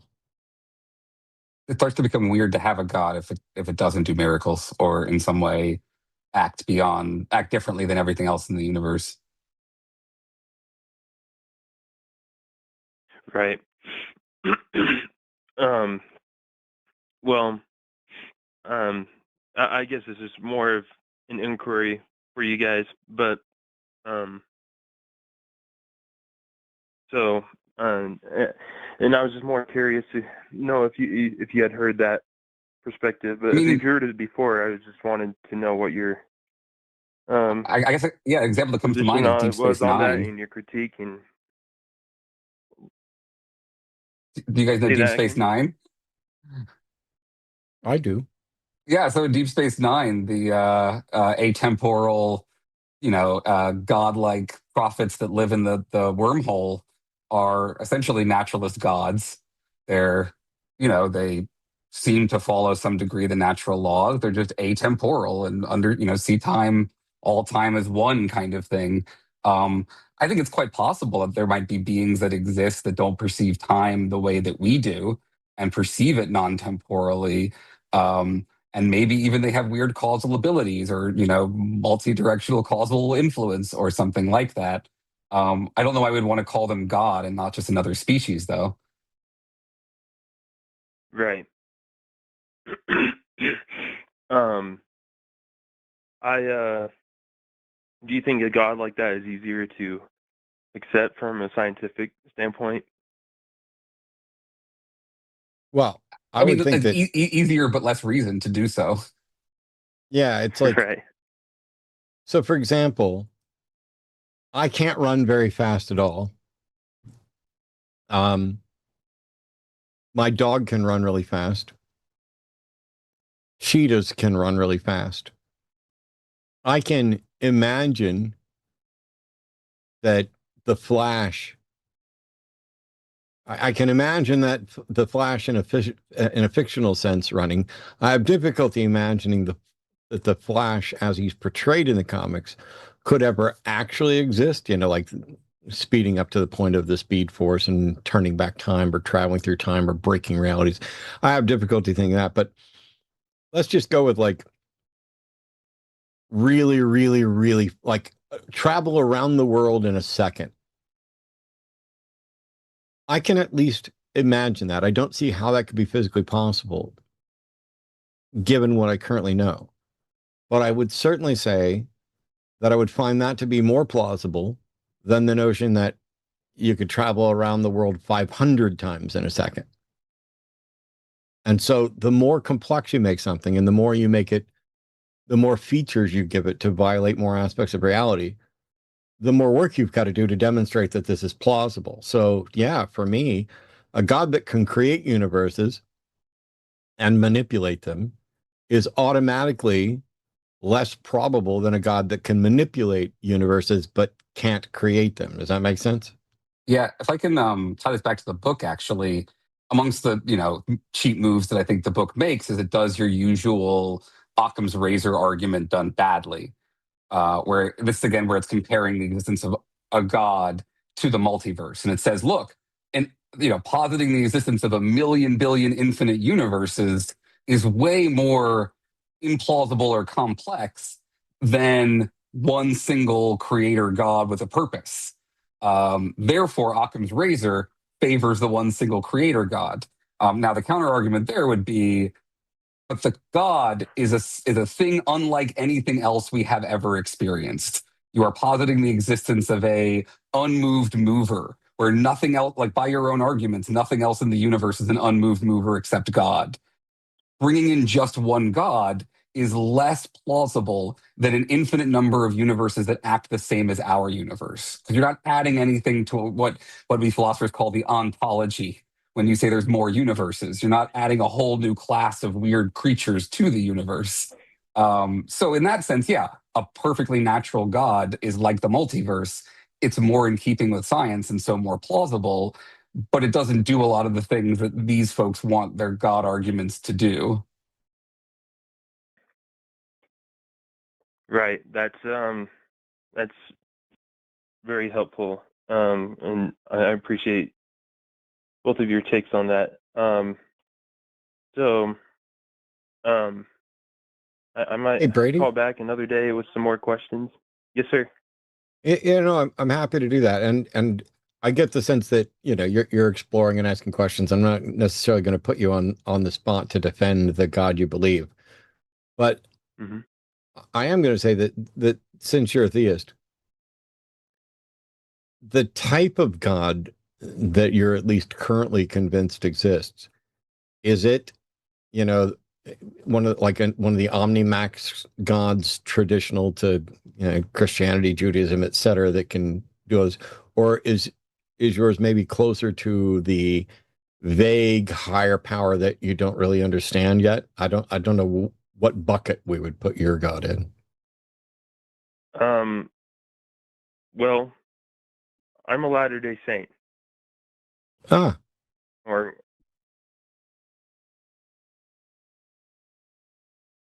That's a rather complex pantheon from what I understand. yeah. Well, so if you that's call back another time and you feel like defending the LDS stuff, and am I correct? You're LDS and not FLDS? yeah, I'm LDS. I'm not FLDS. Okay. Yeah. So I'm not going to be expecting you to defend, polygamy and all those other things else. But if we do get into LDS, and Jimmy's probably the best one to talk about, I am going to need you to explain to me what Reformed Egyptian is and why you think it's real, if you do, because the rest of the world outside of Mormonism doesn't. Getting into some deep lore. Yeah. And I only mention that because without it, I don't even know how you can get started, but I am at least interested. So I appreciate the call. And when you want to dig in on that stuff, call us back. Yeah, that'd be great. I would like to say one more thing in response to Sure. that. There's this great series, or just kind of a walkthrough of the scripture, and he talks about that perspective a little bit in makes more sense out of it. So I don't know Who talks about it? if I should refer you to that at some point. What? I'm sorry. If you have somebody, I mean, because literally there are no scholars that think Reformed Egyptian is remotely a real thing. And so if you've got a scholarly reference that suggests it is, I'd love to know about it. Yeah, not necessarily a scholar, but he does follow a lot of the scholarly work. And that ranges from Jewish scholars to our LDS scholars. But I don't know if you would want me to send you anything, something like that, or if you just want me to give you his name.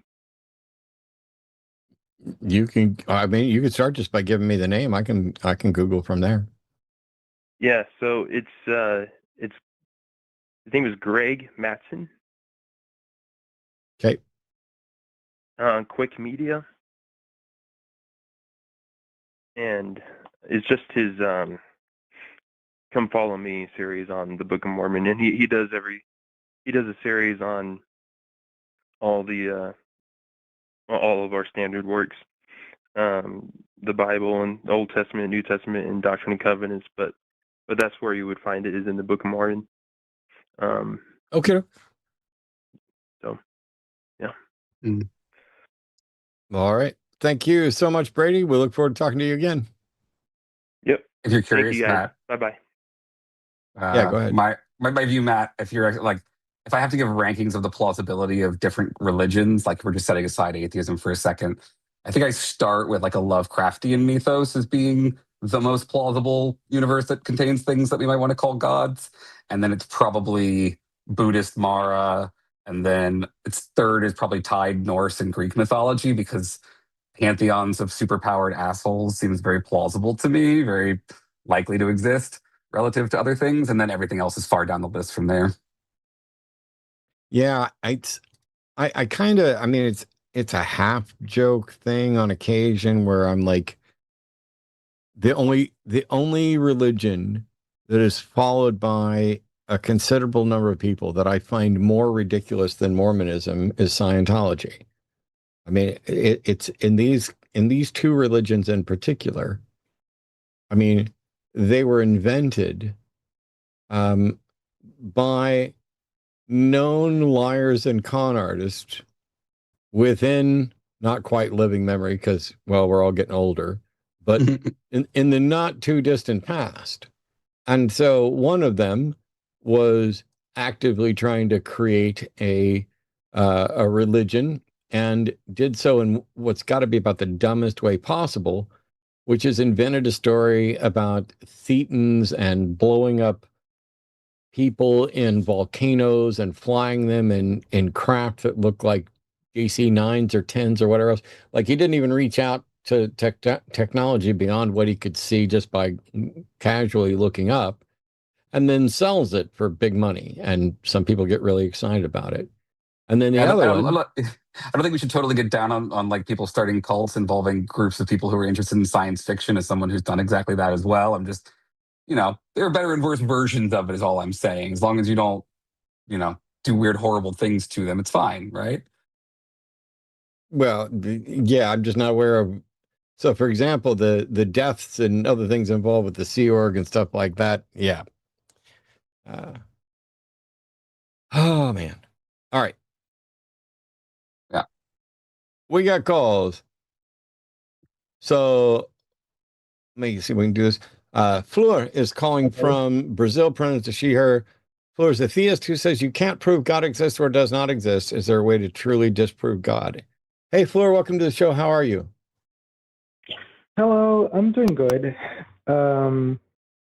Honestly, I simply saw the title, and I've followed you guys for a little while, and I saw that one video where you got a guy who believed in gender critical theory, and made him see that trans people, LGBT people aren't, evil.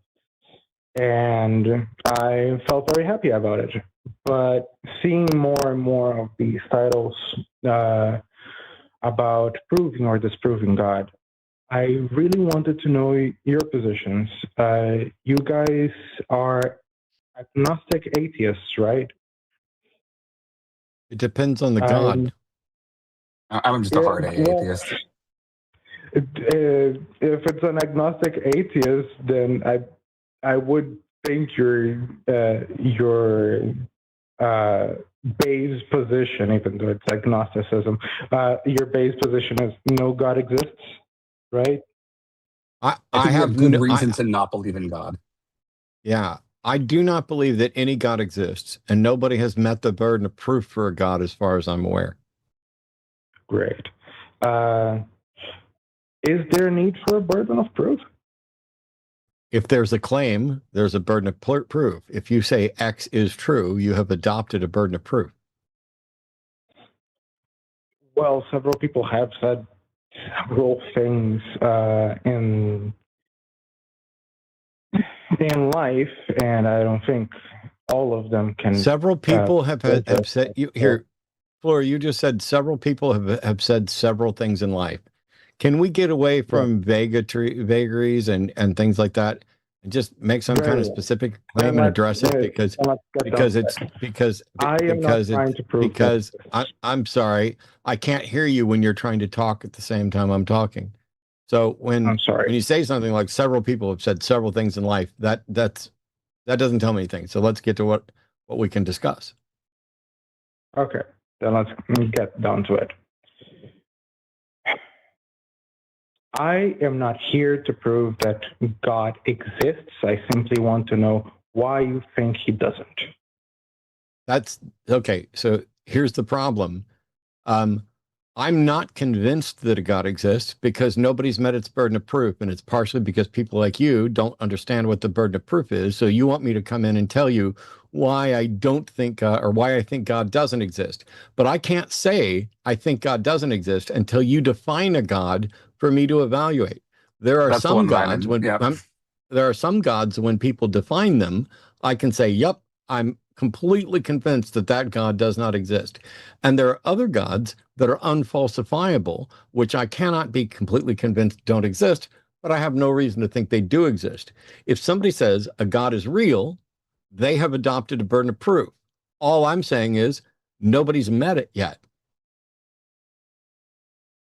In an interesting way, I also agree with you that nobody has met the burden of proof. But I went the opposite route. Simply, what nobody has met the burden of proof. So, technically, by saying it, all gods are real, not just one or a pantheon specifically. Hey, Fleur, can you prove that you're not a thief? No, mainly because I have done thievery in the past. Okay. Can you prove you're not a murderer? I wouldn't want to air here. Well, how do I prove that? That's not my problem. Can you prove that you're not a murderer? Sure. How? Find me a body. Okay, you fundamentally don't understand what the burden of proof is. Is it possible for someone to be a murderer and for there to be no body for someone to show up with? No. How? You're saying that it's not possible for someone to kill someone and for it to be absolutely impossible to ever recover a body. That's your position? No, I'm okay. Give me a second. I want to mention, I would go farther than what Matt's saying in terms of no one has met the burden of proof. I would argue that people have actively failed to meet the burden of proof and that the flaws and the weaknesses of their arguments are part of the evidence that their view is probably false. I think we have good reason to believe that God is not real One of which is all of the arguments that have been mustered in favor of God are very bad. Okay, then I'm just going to ask a very simple question here, a very scientific one. Can you prove to me that blue exists? And what exists? Blue what? Can you prove to me that the color blue is real? Oh, Yes. you're asking a philosopher Okay. about the color blue. I could go on for hours. Like, it's real in the sense that you experience it. It's not real in the sense that it doesn't exist out there in the world. It's a interconnected experience of something. But I don't think that the God is anything like the color blue, so I'm not sure how it relates. Yeah. It So relates in the when we're same talking way about that- when we're talking about colors, we can then define, and if you were to say by the color blue, I mean this specific wavelength of visible light, and we can in Right. fact detect that wavelength and show that that wavelength is real and exists. If you're talking Okay. about, and you know, first of all, I reject the idea of qualia, so I don't care about this notion about the experience of blue.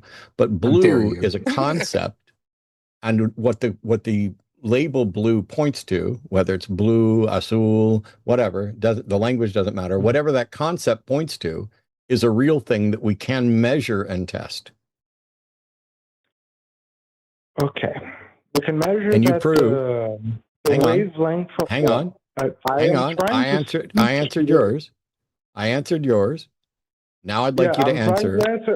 I'm trying to answer back, and as you said before, you don't like to be interrupted. I would like to not be interrupted. Okay, I'm not the one interrupting you. You asked a question and I answered it. I would like you to answer the question I asked before that you didn't. And then you stopped. And then I'm trying to follow. I'm my sorry. train I of would thought. like you to answer the question that I asked before that you haven't answered yet. Okay, what? It's the one about the body, right? Can you prove? say someone is a murderer Can if you there is prove? no body? And Can you prove? can you prove? say If you just let me that- ask it, this would be so much fucking easier and much less fucking annoying. Can you prove that you have not murdered someone?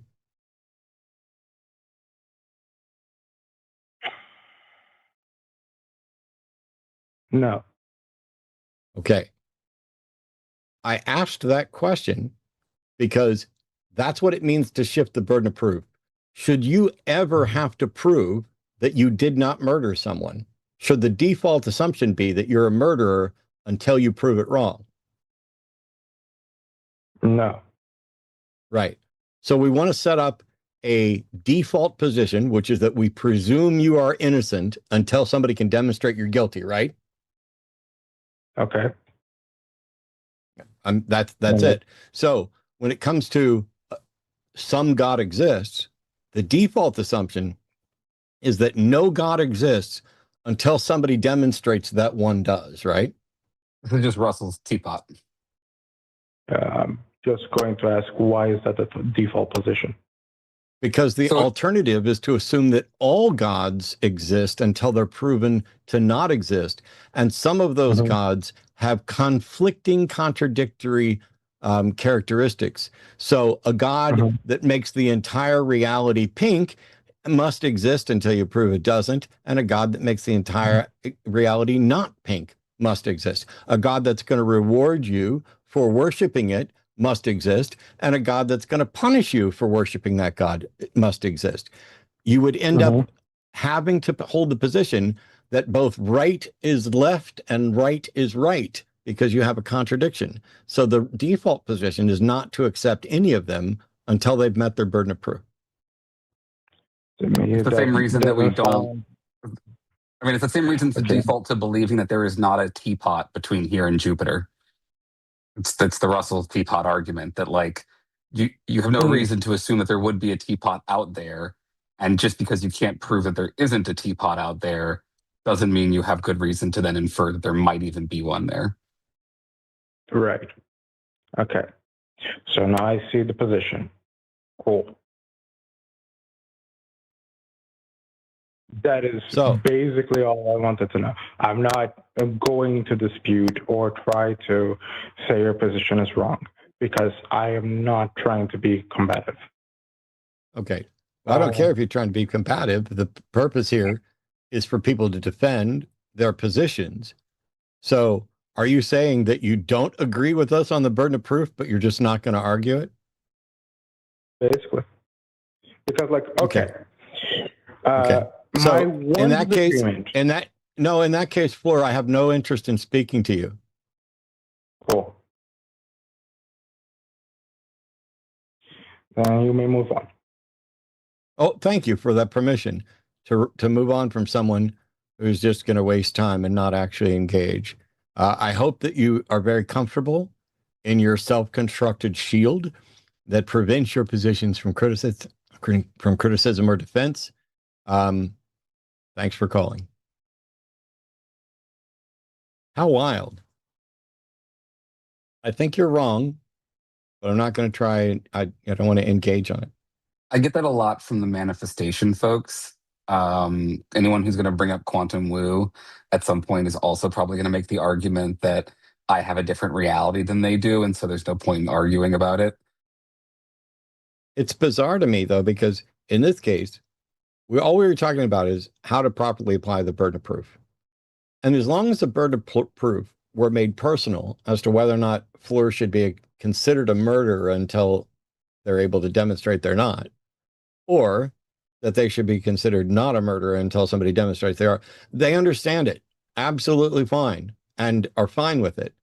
And then as soon as it comes down to demonstrating the truth of their God position or the truth about their confused position on the rest of the burden of proof, as if it's different under some other circumstance, all of a sudden, I just disagree with that, but I don't have any interest in engaging. That's got to be a terrible defense mechanism to live with, because all it does is lead to cognitive dissonance. You're just protecting your cherished beliefs in a kind of a leave Britney alone sense, while also recognizing the reality of logic when it suits you. Hey, we got the caller back. John is calling from Illinois. John's an atheist who wants to talk to Aaron about object morality. Sorry. I could be wrong. Probably objective. Let's find out. No, that's correct. Hang on just a second. Somebody in chat is saying, please use correct pronouns, Fleur, she, her. I think I just used they. So let me ask this person, and I'm going to ask this person in chat. You go ahead and have a conversation. My bad. Hello? Yeah, what's up? Oh, yeah. Okay. Hey, it's good to see Dr. Rabinowitz on the line. How about that? How's it going? Yeah, there was a caller like a week ago who was butthurt about being muted or something, and he threatened to report the line to the Creator Accountability Network. And Jimmy said he didn't know what the Creator Accountability Network is. And now Aaron Rabinowitz is on the line. Imagine that. Yeah, feel free to report away. Matt and them would have to get credentialed first before we could process the report, but yeah, we're not here for the Creators Accountability Network. What's object morality? I know, I'm not. I just thought that was kind of interesting turn of events. But anyway, so Aaron, I don't know if you remember this, probably not, but like maybe a year ago or something, we had a little back and forth on social media about objective morality. And you were saying that you're a moral realist. And I'm just wondering, like, in what sense do you think morality is objective?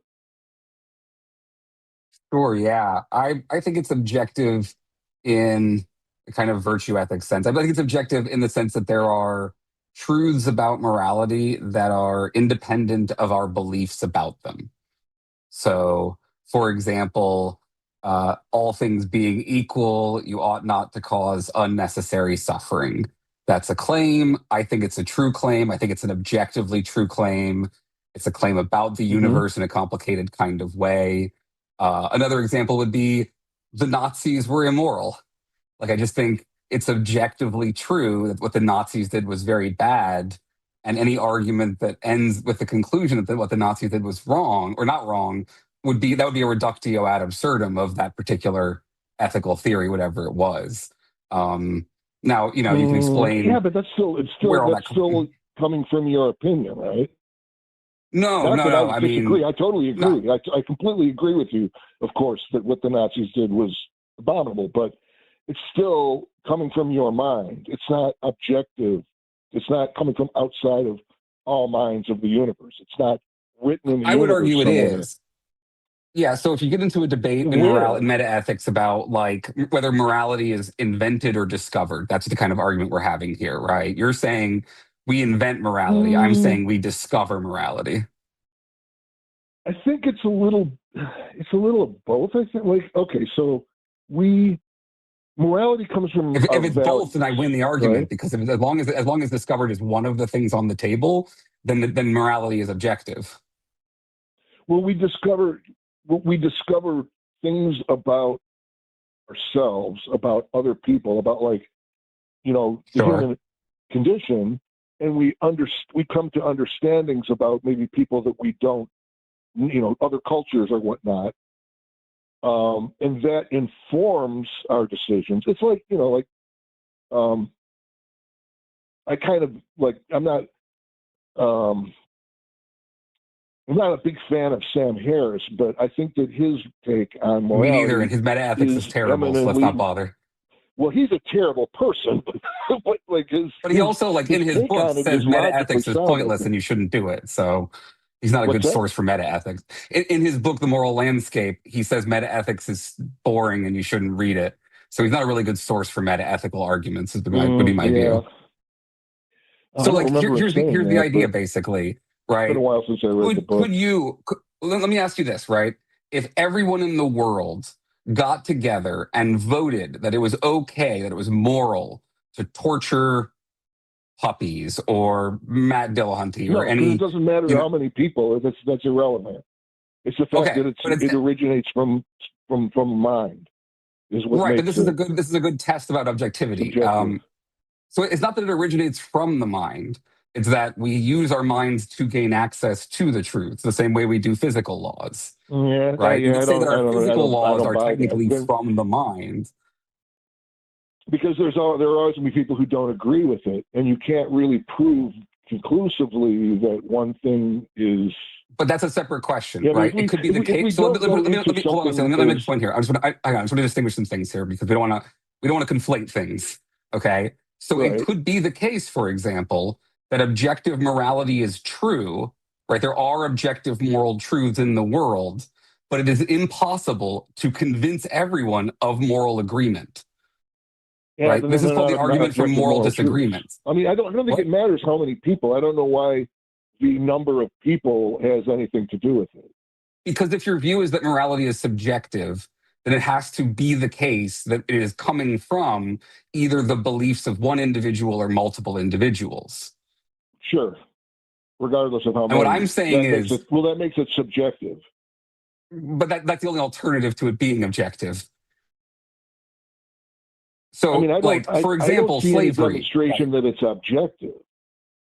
Okay, so I mean, there are a bunch of ways that you can make the case that it is objective, that show that it is stance independent, right? That it is not dependent on our beliefs about it.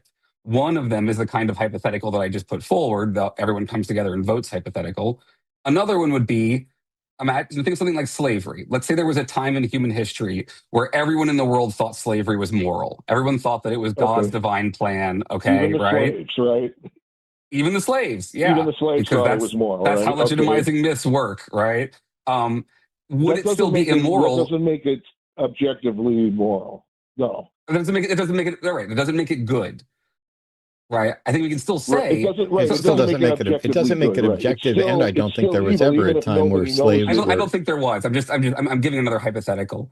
So, like, the point of this is, like, when you make an argument for why something is immoral, it's not because I personally feel that it's immoral. I can point to the features of the thing itself and say those are the Well, you things that make an make it appeal, immoral. right? No, I You make an can appeal point to to the like other person, right? Like if we can agree that this causes harm and causing harm is bad, then we can agree that it's immoral. But I mean, no, I don't need your agreement. There are sadistic, evil, misanthropic people out there who believe Yeah. that humanity is a scourge on the earth and that we should all be destroyed because we're ruining the environment, or whatever the argument might be. Hold on. Okay, hold That on. person may not agree that killing everybody in the world would be wrong, even though you and I and Yes. most reasonable people obviously would. Yeah. So this is called the argument disagree from with you. disagreement. This is one of, so in the philosophical literature, one of the big arguments people who object to moral realism is a guy named Mackey, and he makes two main arguments: the argument from moral disagreement and the argument from queerness, which just means that moral truths seem like they'd be kind of weird. From what? From queerness, which is just moral facts or moral truths are not like non-moral facts or non-moral truths, and so they are weird, and so they shouldn't exist in the world. Yeah, see, but what you're doing is that doesn't appeal to me at all, because I don't think that something being that's another personal can you opinion just whether stop something's talking? weird or not. Can you stop talking? Can you stop talking and let Aaron finish, please? Thanks. I'm sorry. Right. That's okay. The argument from disagreement is, in my opinion, the weaker of the two arguments, because you can just point out, look, is there fundamental scientific disagreement? Are there people in the world that we are never going to convince that the earth is round, for example? That's my question. Yeah. Yeah, for sure there are, right? Does it follow from that fact that the nature of the earth is subjective as opposed to objective? That's no, because there's objective evidence of the earth being round. It's not dependent on whether people agree, but morality is not like that. Well, what I would say is morality is like that. Morality is very similar in that it does not depend on whether people actually disagree. And the argument from disagreement in both cases, it doesn't follow from there being disagreement that you can't have an objective truth there. So it's not a piece of evidence against objective truth. You've just eliminated the entire Izot distinction. Yes, Matt, that's a whole separate question. I think the Izot distinction is misunderstood. Are you saying that morality comes out of a consensus of the people? No, I'm saying morality is are objective statements about the nature of the universe, properly understood, that we discover through our moral reasoning and judgment.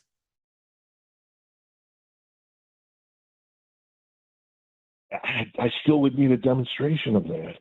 I just can't get there. I mean, this is one of those situations where I just can't.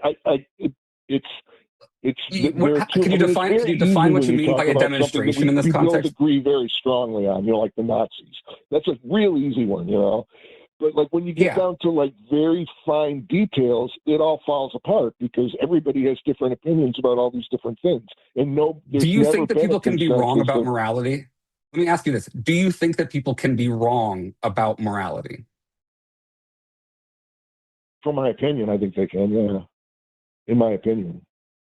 They can disagree. I don't understand what you're doing. I don't understand what the "in my opinion" is doing there. Like when I say the Nazis were wrong about morality, adding "in my opinion" seemed like a really weird hedge, right? Like I think you should have the courage of your convictions and just say, no, they were wrong about morality, full stop, because morality is objective and people can be wrong about it. They were wrong. Okay, if we really want to break this down to objective. To an objective way of looking at it. I'm going to try to steelman this. The Nazis had an idea that certain types of people were less than human and they were a scourge on humanity. So they had to be destroyed. That was like their moral principle. I believe that that's incorrect, objectively incorrect. And you can scientifically prove that it's, to some extent, objectively incorrect, right? But that's not the big issue. The big issue is that they shoved a bunch of people into ovens. It's the shoving the people into ovens that's the moral concern here. And it's a moral concern because of the suffering that it causes. But they justified it by having this fucked up idea. Sure, but my point is it's just a brute fact of reality that doing a Holocaust is immoral. And there's no reducing morality further there. It's just a fact of the matter that it's wrong to do that. I mean, I agree, but I can't say that everybody agrees, obviously. You don't have to. Some You don't people need to. apparently There are don't. Nazis in the world. They're just wrong.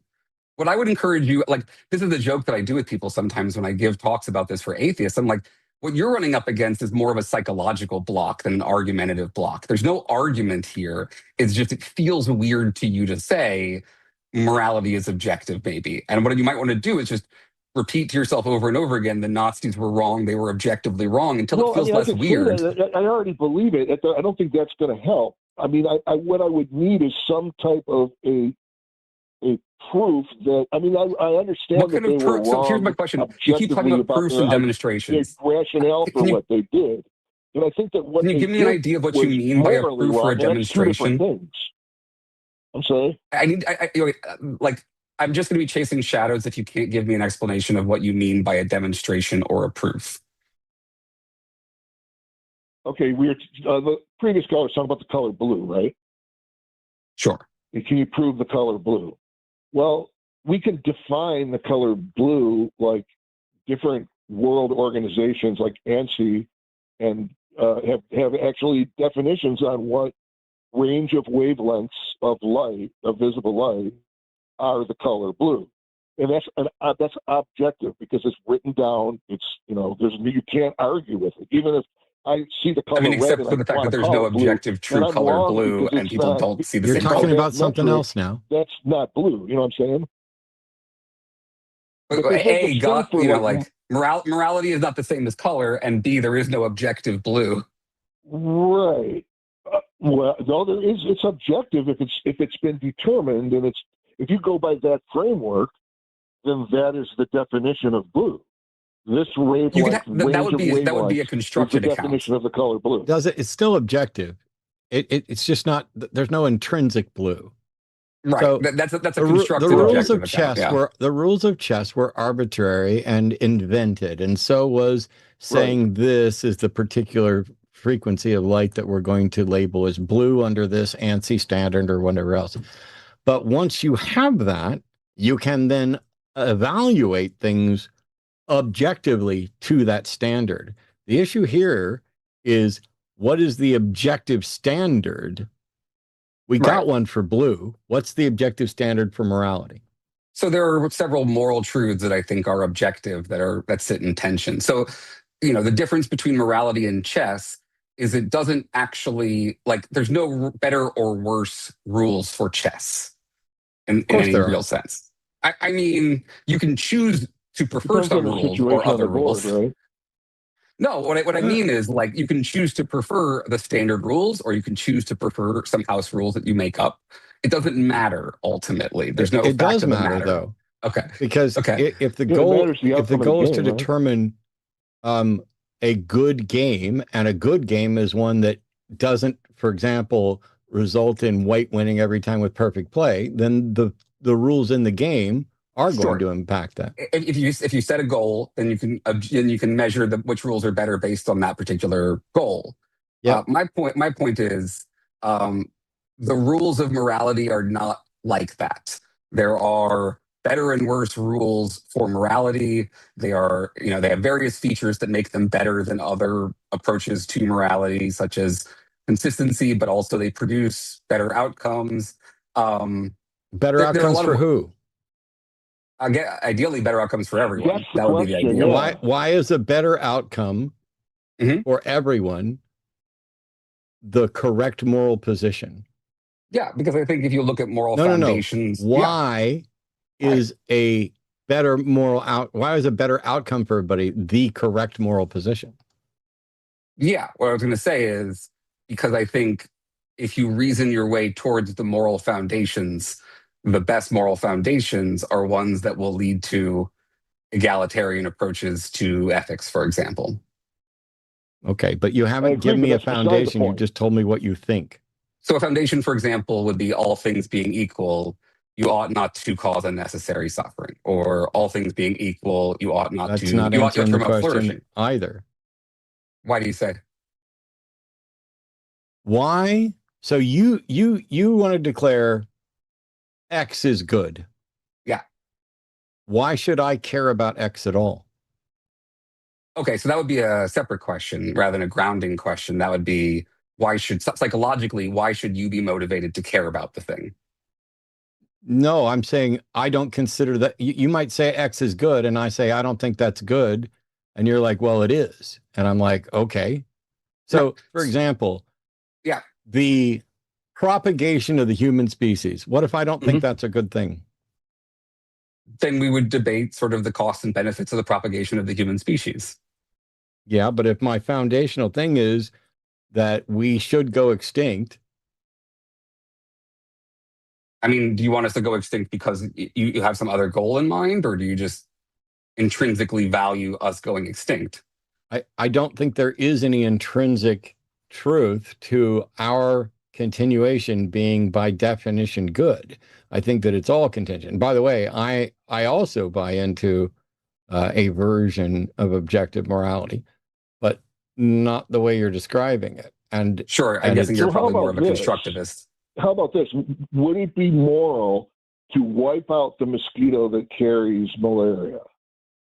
So that's an applied ethics question, and you have to look at the cost benefits for wiping it out along with other ethical considerations. From a human perspective, right? But what about the perspective of another animal that might eat that mosquito for food, or who knows, whatever? There might be some that would be part of the cost benefit analysis. That mosquito. Yeah, that would be part of the cost benefit analysis. There's always some perspective, and that's what makes it subjective. No, there can be different disagreements about what the right answer is while there also being wrong answers. Does that make sense? I just can't. I can't get with that. I can't get there. I mean, if you don't believe that, then you can't have moral disagreements. A point of view. It's always be dependent on a thinking. What's the point? What's the point of arguing about morality if it's just opinions? Then it's not just opinion. So if we can agree that what we're looking for is that which best aids human beings, now we have an agreed upon foundation that we can then make objective assessments about it. There is no universal imperative that be the foundation, though. And I think that in Aaron's case, Aaron's just saying, in order for it to make any sense at all, it has to be about us and our well-being and, our propagation. And so that's the bare minimum. And the version I'm advocating for is very similar. Ian and I were talking about it basically, where it starts with freedom. Because if you do not allow freedom as the foundation of morality, you can't get to any morality. You don't have the freedom to even oppose freedom. Mm-hmm. But there's nothing. You're discovering that autonomy is an important constituent of flourishing there. Well, it doesn't matter if autonomy is about flourishing or not. You can't enable, you can't permit or deny. To make the choice, right? I'm sorry, John. You cannot permit or deny autonomy without beginning by granting the autonomy to grant that. Thank you. So let me ask you this, Matt. Your view is morality is objective as long as we can agree on sort of starting principles or something. Is that right? So my view is that you can make non-subjective moral assessments comparing the consequences of actions to a goal. You can have a goal which seems universal, but is not an imperative. Like there's nothing about the facts of the universe that suggests that caring about the survival of human beings or the flourishing of human beings or the freedom of human beings is in any way an imperative. But we care about it. Okay. So it seems like you and I would have a disagreement about problem. That's what it is. It's an is-ought problem. Well, so people often bring up the is-ought argument from Hume, and it's very misunderstood, I think. If you look at what Hume actually writes, he is not making the argument you think he's making. What he actually says is often what happens in arguments is somebody moves from a factual claim to a normative claim without exposing their hidden normative premises. Right. And what you have to do is push someone to expose their hidden normative premises. Could you break that down? I didn't quite track that. Without losing so they're hidden moral claims. Normative essentially. Premises?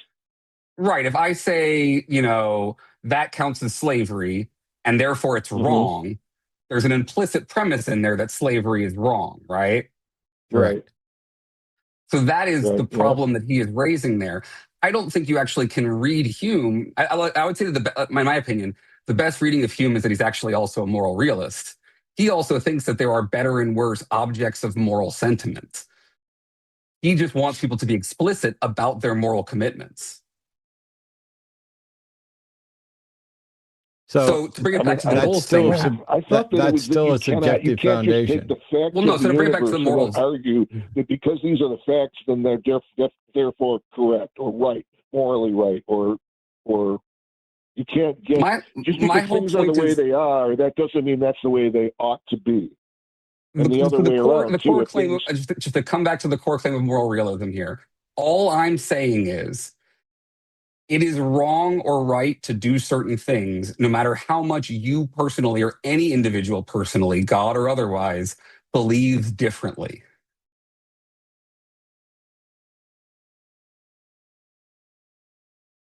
I don't know. I mean, I could take you. I I think would have that to take you on your everything authority got to poised. I believe think that. everything got poisoned the second you said personally and made it about an individual thing. Something can be subjective from the standpoint of us and not necessarily merely from me, right? Yes, like cultural relativism is another kind of subjectivism. My point is just morality isn't determined by our preferences about the moral truths. If we desired the moral truths to be different, it would not change them.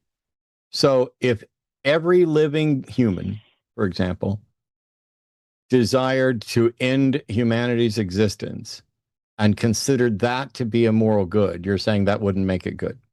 Correct. Under what's the possible objection? The objection is that's not how morality works. If I give you an explanation, so let me ask you this, Matt. That's not why an was answer. Why was the Holocaust bad? The Holocaust was bad because it violates foundational principles of moral freedom that we agree to, that we value.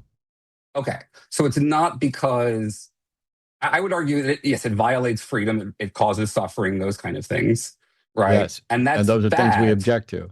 That is bad, whether because or not they're in we conflict object to with it. the things we value, like human flourishing and autonomy.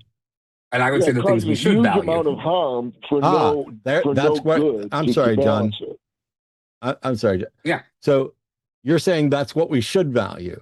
Yeah. Where is the demonstration that we should value X is the objection. This comes up every time we have a discussion about morality. Yeah. And this is where Nagel, I think, has the right answer, which is I can point you to examples and try to show you directly that this thing is right or wrong. But beyond a certain point, there's no more disagreement to be had. So going back to your constructivist idea, Matt, right? Like on your view, if we agree on the original principles, we can construct an objective morality out of them. I'm arguing that certain principles we should agree on are better than other principles that we might agree on. And I think that ultimately you'd have to also agree, and that I think we would say we are lucky that we value freedom, for example, because freedom is something that should be valued. No, so freedom, so the only one that I can go with so far is that there must be the freedom. Otherwise, there's no freedom to decide whether or not you're going to allow freedom. But here's one for you, Matt. You know the Euthyphro dilemma, right? Yeah. Right. So the Euthyphro dilemma could be generalized out from belief in God to a question of metaethics. Is well, it started with good piety, but yeah. Right. But you can generalize it out from piety and God to morality and our beliefs about things. Is something good because we believe it is good, or do we believe it is good because it is in fact good?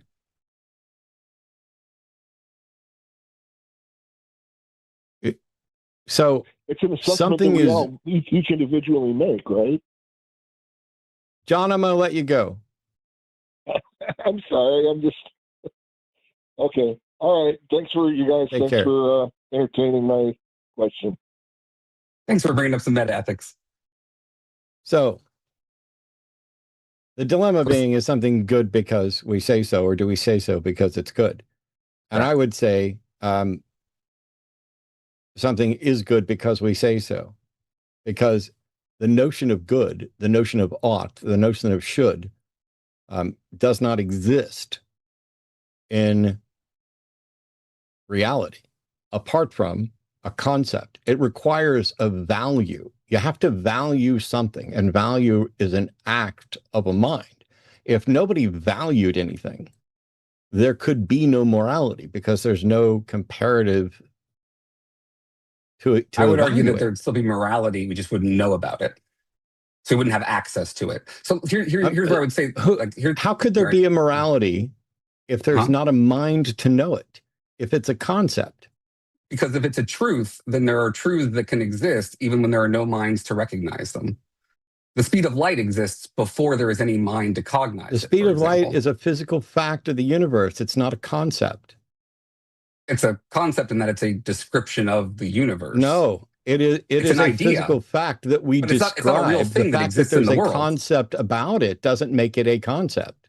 Right. Now, what I would say is the moral truths exist, and then there I don't think so. we have what I say we have concepts of them. So to go back to the Euthyphro dilemma, right, Matt? You said it's good because we believe it's good. Does that mean that we could choose to believe that it's in fact bad?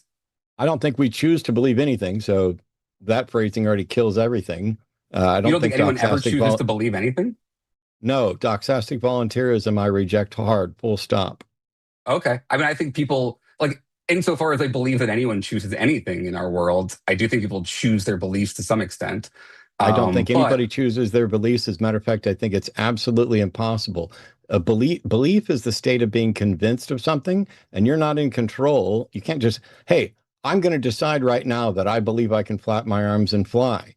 Nope, I can act as if I believe it, but you're either convinced of it or you're not, and you can be convinced for good reasons or bad reasons. I didn't mean to sidetrack into doxastic voluntarism. I just wanted to point out that if you believe that it's good because we believe it's good, then it follows that if we didn't believe it was good, it wouldn't be good. Good is a value judgment by definition.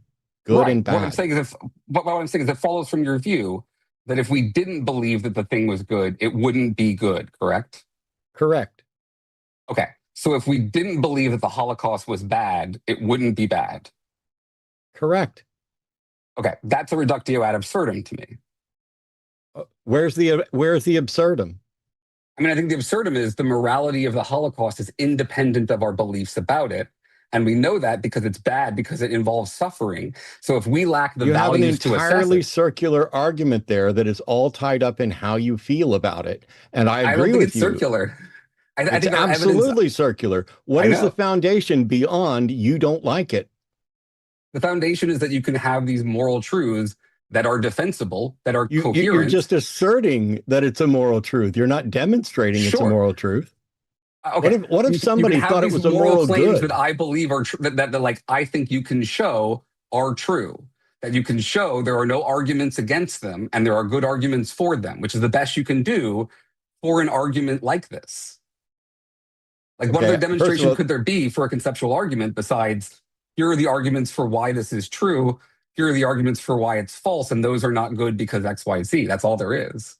Yeah, that's all there is. That's us valuing things and discussing what we value and why we feel that we should value it. But there's nothing intrinsic to the universe that says whether or not you exterminate an entire group of people at some point in history is necessarily a bad thing. Okay, so I mean, I think we just fundamentally would disagree because I think the nature of conscious beings, is such that if you exterminate them in that kind of way, you're doing something objectively wrong. How is it objectively wrong? Are you saying that so for example, I have a friend of mine that wanted to die and died. Was it objectively wrong for them to die? No. Okay. Because it's a different context. That's a very naive kind of like absolutist view of how to do the morality though, right? Like there's a huge difference between euthanasia and the Holocaust. Your argument was that it's wrong for conscious beings to die, and yet they die all the time and they often die for good reason. That wasn't my argument, though, Matt. My argument was all foundation that judges call it unnecessary suffering? Outside of a preference, what's the argument for that it's bad for conscious things to die?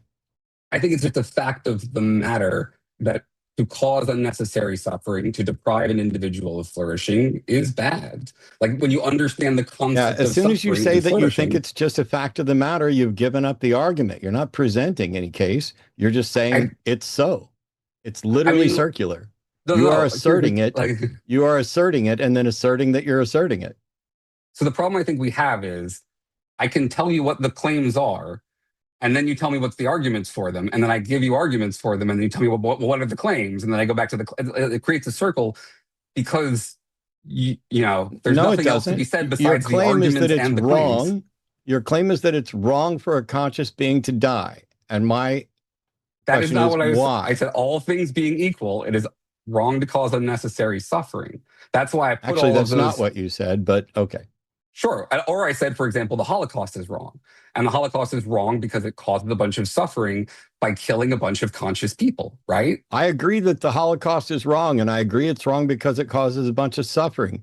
But I And it do would be not weird if agree that it's if a we didn't value universal it. imperative that this is Mhm. the fact of the matter is this is still about our value. I mean, look, at the end of the day, I am more concerned about people's normative and applied ethics. If you want to, like, there are Me lots too. of atheists who disagree with me about moral realism, and like Shelley Kagan's a really smart individual who has a really good argument against William Lane Craig in their debates, where he takes the view that you are arguing for, and that's totally fine. I think that there is good reason to believe in objective morality and to say that you can have objective morality without belief in God. I don't think it's circular, but I'm not necessarily believing that I can convince everyone else of that view. I think this is the kind of thing where there are arguments, but they are not going to convince everybody, and that's okay. Okay. Sorry, we're going to move on to super chats in a second, but that's just silly. Nobody thinks that everybody can be convinced, and even if everybody becomes convinced, that doesn't make something objective. I agree. I don't think that that is the whole point of. So if people want to read a book about this, the book is called Moral Realism and Defense by Rush Schaefer Landau. That's Read the it. formal philosophical argument. Right. Okay. I think that he makes a strong case for why we should call morality objective. I don't. But I know. also, Ian and I were talking about it, and I think what Ian was advocating for is something that I'm fine, and that is that as a practical sense, if you're going to have any sort of morality, it must include the freedom to act as a moral agent. Because if that freedom isn't there, then it doesn't matter whether your moral foundation is the extermination of everybody or not. I'm not sure I understand what you're saying. So like I could like let's take for example, if I was a radical, nihilist about morality, right? I was a Gorgias, and I was going to say, might makes right. There is no real morality. It's just rule by the boot, do whatever you want kind of thing. I don't have to defend freedom in any way in order to have that particular morality. Yes, you do. Why? Because then you don't have freedom to enact your morality until you defend that freedom first. Like, I don't have to defend it for anybody else besides myself, though, right? No. It is for yourself. This is not. Nobody's saying. But I'm not saying it's good. That freedom is good. Nobody said. We're not saying that you have to defend freedom for Aaron's view. It is, you must begin with the freedom to be a moral actor, to act on behalf of your moral intentions. If you don't grant that freedom, you're done. So that is the minimum, the base minimum that you must grant. So I want to clarify what you're trying to say here. Are you saying you have to value that freedom as a kind of moral foundation? Are you saying you have to acknowledge the ability to act according to moral principles or ideas? I'm not sure what you mean even. Which one? To act as a moral agent, you cannot act as a moral agent unless you first grant yourself the right, or grant everyone the right, to act as a moral agent. So that second part was a much stronger claim that seems like it would not be true. I don't have to grant that everyone is a moral agent to assign myself the freedom to enact my own preferences. Okay. Right? what guarantees your freedom to act? That is the cooperative aspect of this. So then you're bringing in additional claims, right? About like you want to destroy every living thing in the world, and I want to help everything in the world flourish. We have two directly opposite goals, but both of us require the freedom to act towards those goals. And that is the freedom that must be granted for any moral system to be possible. Only in the sense of it wouldn't make sense to talk about morality if people couldn't act based on their moral beliefs. That's the whole point. That's not the same as valuing the freedom. That's just saying you have to treat this as a premise in your understanding of how people act. Okay, well, see, now it's kind of nitpicky, because how could it possibly make sense to say we're going to grant ourselves the ability to act, but we don't value that? I mean, you could just, like, I'm trying to think about what you're trying to argue for here. So you could grant it while being a nihilist, just because, like, you could just reject the whole conversation and just say, I'm a nihilist, I'm going to act. You can call it whatever you want, but I'm just going to act. I guess what I'm saying is, if you think that, okay, let's go a different way about this, right? If you're saying, look, it isn't rational to believe in morality without believing in moral freedom or moral autonomy in this kind of sense. The second you grant yourself the right to act, you're acknowledging the point. In which case, it still seems like you're a moral realist, because you're just saying there's an objective fact that we recognize that we have to grant our own moral freedom in order to begin to have a conversation about morality. Yes, which is why I said that at the beginning. And you and I think are on the same page that, like... No, because you are going a step beyond the minimal granting of the freedom to act to making declaratives that X is in fact immoral, and it goes beyond the freedom to act. Yeah, I think it follows from it in various ways. Well, you have to make a case for it for something other than... Sure, if we unpack the freedom to act, right? So here's the thing. If we grant that the base freedom to act is a freedom to act towards annihilation and an act towards flourishing, if that is the base, you cannot make a case for one over the other if the base freedom allows, without preference, annihilation or flourishing. You can't say flourishing is naturally derived from that, because they're both naturally derived from that. So what I would argue then is, if you are going to argue that freedom is valuable in this way, you have to unpack what we mean by freedom, and you'd have to also value the necessary constituents of freedom. I only need the freedom to act to exterminate everything. What my point is, you're saying morality only makes sense if I have the freedom to act on moral principles, right? Correct. Okay.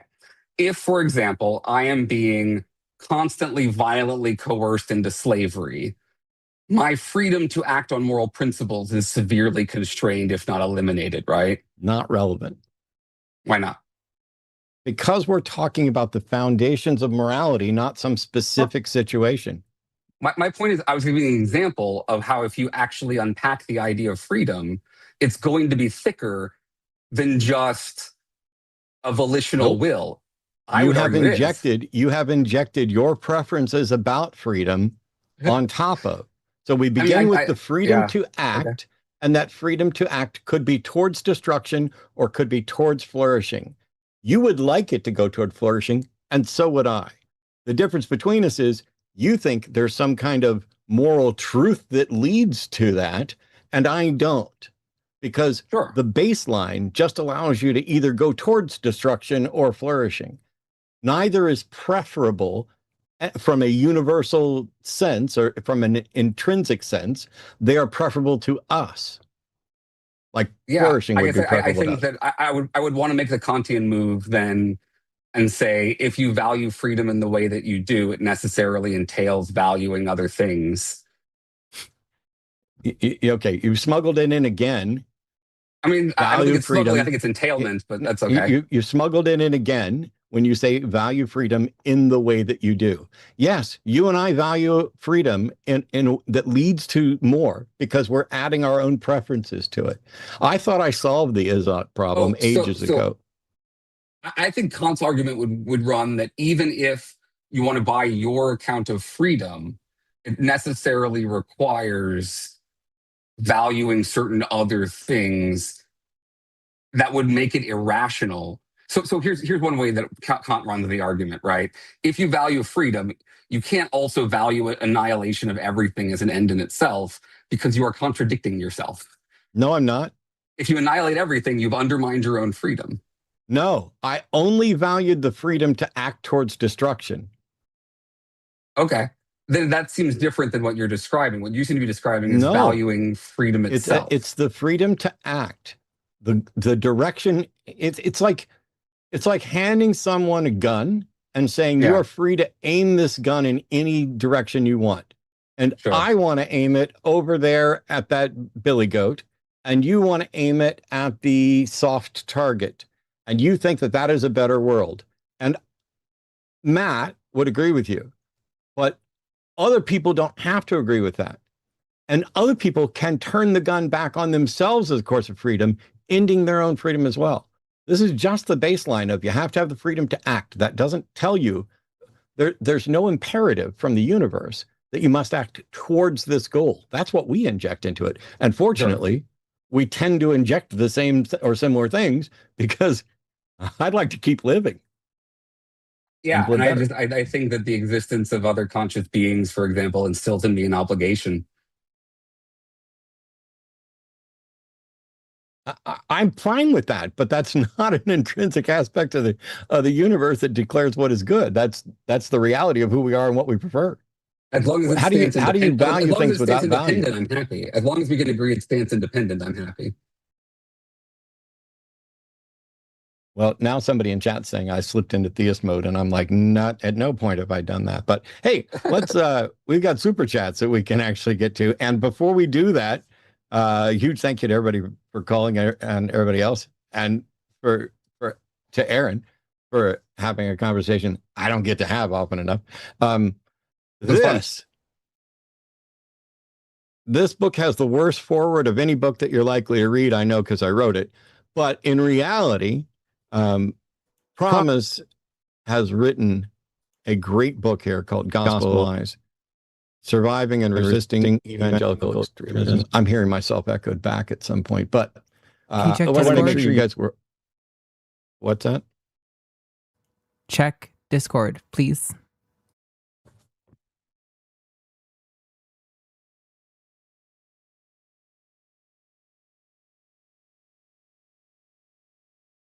Okay. Before we get the super chats, we got one more call, but go buy the book. Here we go. Leo is calling from Mexico. Pronouns are he, him. Leo's an atheist who wants to talk about how to deal with religious-like outcasting from family. Hey, Leo, how are you? Hey, Matt and Aaron. Really relevant. Well, I'm a long-time listener. Great debate, by the way. Yeah, I'm not a theist scholar, but I do find some parallels to theist thinking and coercion is what I'm going through. So my father grew up in a very conservative city, and he has very conservative set of values, which is fine. I mean, we can disagree or agree to disagree, or just plain disagree, right? Now, on to the topic. I almost don't drink, but I do enjoy cannabis. It's legal in my country.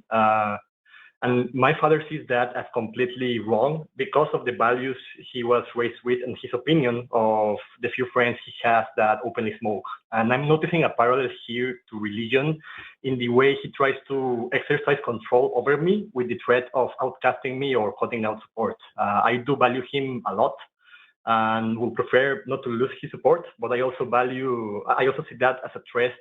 I see that as a dishonest threat, and I value thinking and acting freely and free of coercion over any family support or inheritance. So I know he's doing it out of no ill intent, and he has my best in mind. And I do respect him intellectually. I believe he's capable of hearing some arguments and changing his mind. his mind. He used to be a atheist, and actually he showed me your videos years ago about trying to have like a discussion with him about the pros and cons of legal cannabis versus alcohol or nothing at all. It's kind of where values. It feels more like arguing with a Christian about religion than with a skeptic about things based on evidence. And that outcasting and cutting off aspects is a pattern I know is prevalent in religious families and communities. So, Matt and Aaron, what advice would you give to someone facing such a challenge? Like, is it worth it to try to show my point of view to him? Should I just, I know it would be easier to just bend the knee and say I agree with him, even though I don't.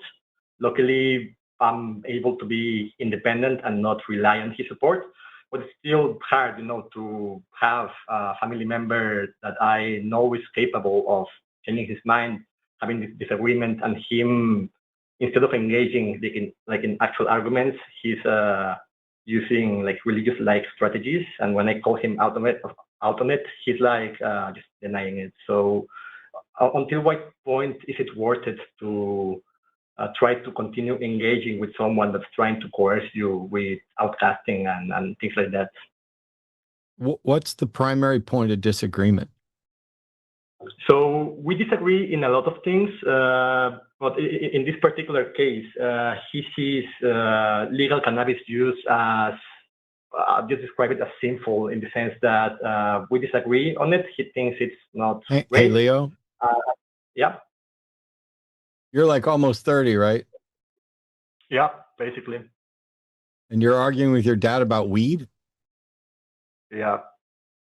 And I mean, yeah, that's pretty much. I mean, and it's like a problem from someone in a privileged position. It's more like that argument is leading to him like outcasting me from the family and cutting support off. And I just didn't think he would be capable of, like, on an intellectual or like civil liberties argument, to do what religious people will do when someone stops believing, right? I know families and communities can cut people off. Go ahead, Aaron. Because of differences. Sorry. Yeah, I mean, I think this is a really hard situation. So, like, applied ethics, unlike our conversation moments ago, I'm going to give the answer it's complicated a lot of times because I don't think I can't give you a prescription. There's no like one size fits all answer to the question of how to navigate masking and passing and engaging with loved ones who have any kind of differing views that they're going to sort of use as a basis for cutting you off. Because like it would be nice to be able to give you, a fuck them all kind of answer and just be like, if they're going to act that way, then don't worry about them. Like find some people who aren't going to treat you that way. But the reality is, our loved ones are important to us in various ways, and we care about our families, and we might try to find a balance where we can have some sort of don't ask, don't tell approach. It sounds like in this case, you're being pretty heavily pushed to like, not have that, in which case I think you do have to kind of decide, do I really want to have my life be affected by people who manipulate me in these kinds of ways? But I don't think there's an easy answer. I wish I've cut family members out of my life for various reasons, but it's never something to be done lightly, I don't think. I know, and I think that's the center of it, because I just didn't think I will have to be in that position, and I don't really have much experience with or second-hand experience of other people cutting family off or so on. Like, and I know there's no single like whack-a-mole. Here's the canned solution. It's more like, what would you take into account to decide if like maintaining a relationship is worth putting up with them trying to exercise control in that way? Yeah, my answer is going to be different from your answer. I wouldn't put up with it at all. But I'm not saying my answer is the right one or the preferred one. Like, that's why I wanted Aaron to go first, so we could hear what Aaron's answer is, because I'm the guy that my answer is really simple. If somebody is an unhealthy stress creating toxic influence in my life, especially over stupid shit, I don't care if they're my mom or my dad or my, anything. They got to go. And I think I that's don't mean ultimately the better answer. I mean, I like don't mean ultimately, cut like them the right off way to lead. necessarily and be a dick about it. It's okay. Here's what's happening. I'm no longer fine with this. I'm done having you lecture me on this. I'm living my life. If you can't appreciate me living my life and being me, then I don't need your approval. I don't need your participation. I'd like to still be able to hang out with you. I'd like to engage, but you're making it to where I don't even want to do that. But everything I just said is me. I have friends and family members and people I love who would never say anything like that and who genuinely probably would end up with a worse life if they did, because they have a different need for certain connections than I do. I don't, and I'm the weird one for sure. Like I'm saying I am atypical in what I need in some relationships. And so I have no problem at all, like saying, nope, here's the line in the sand this far and no further. I have cut friends out of my life and everything else.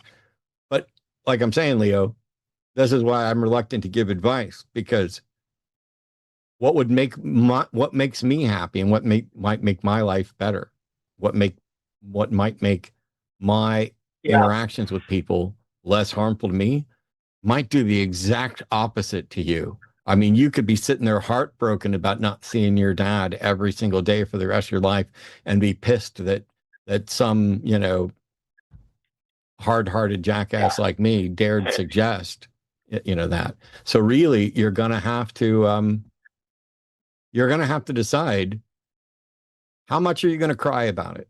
And I don't mean cry, and I'm not trying to be snarky. I mean, genuinely, if this is causing you stress to the point where you're crying, figuratively or literally, you have to engage with the people that are causing the problem and say, here's what's going on. Here's how I feel. Here's what I'm frustrated by. I'm starting to think I have to draw lines here, but I don't want to cut you off and I don't want to lose you, but I can't keep going like this. You're going to, it is manipulative.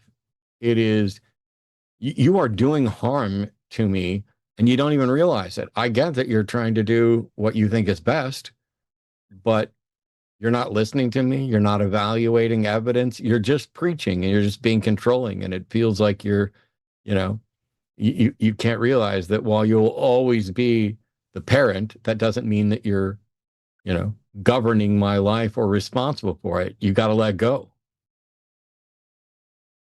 Yeah, that sounds really like a very mature approach. Luckily, I don't depend on those connections just to get by. Like I'm able to make my own life. So on that aspect, I guess I'll be fine. It's that's like a sensible approach. So yeah. Don't blame me when you fuck it all up, though. For the thought. Yeah, no. Yeah. Yeah, it's hard enough to find hang on. I'm a little overwhelmed at the moment. I'm sorry. It's hard enough with everything that's going on to find the things that make you happy. And it feels like for most of us, for some people, they don't suffer from this at all. But for most of us, it feels like, God damn, my family ought to, at a minimum, be the people that make me happy. And when it turns out that your family is no longer making you happy, but it is more a burden and a conflict and a source of constant stress, at some point, a conversation is either going to have to happen or it's going to wear you down until you are a shadow of anybody that you want to be, and where happiness is so far removed from what you can experience that you've just given up. And it's one of the reasons why, we support Recovering from Religion, but also the Psychotherapy Project and science-based therapy, because we're prone to allowing ourselves to be used, manipulated, controlled, all because we don't want to hurt somebody's feelings, all because we value somebody in our life. And we all do it to varying degrees. You've got to pick the family that you're going to care about the most. I already did. If people I'm related to are not respectful and loving to my partner, those people who are related to me can fuck right off. I will opt for my partner and her dignity and that respect. And the same thing is true, not just for her, but for a lot of other people and a lot of other communities even. You know, there's plenty of atheists who are absolutely shitty and have taken a massive dump on the broader atheist community for their own profit or benefit or whatever else. And I'll call them out every fucking time. I got nothing left to lose. I'm a domestic terrorist, evidently. Yeah, no, that makes sense. Thank you, Matt, and thank you, Aaron. I'm pretty fortunate in that I don't depend on that relationship, and I've found what makes me happy in terms of the sports I like to do, the people I enjoy hanging out with. So I'll be all right. It's such a stupid thing to have a difference over for it to then lead to having to cut each other off. But if that's where he's wanting to draw the line and that's where the impact of that relationship is hitting, then yeah, I guess that's the rational thing to do. Thanks for pointing out the secular therapy project as well. I'll definitely look at that. And yep. The only advice I'm going to give is try to have open, honest conversations and draw boundaries. You don't have to cut somebody off, but you can cut the conversation off and say, it's like, I'm not trying to diminish your relationship with your dad. Aaron and I just had a public disagreement about a subject. Aaron's not a big piece of shit that I'm kicking off and cutting out of my life.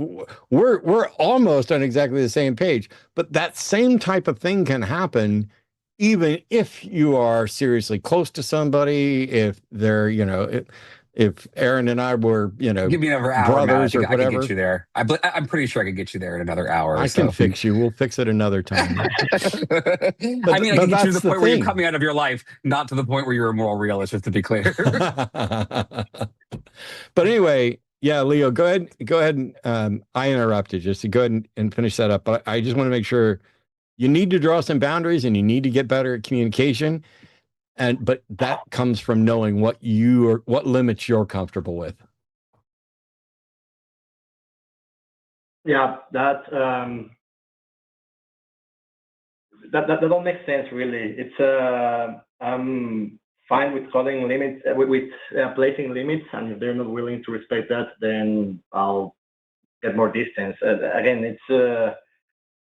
I wasn't expecting to have to do that because I saw him as like a rational person that would listen to sound arguments. Like he recovered from religion, he may be able to change the way he thinks, but I'm also not responsible for that. And at some point, I have to say enough is enough, right? So I know he cares about me, and that's why I've been more motivated at trying to change his mind than with other people. But at some point, you have to realize you're not responsible for changing other people's minds. So yeah, again, thanks for the words. Yep. And yeah, have a good one.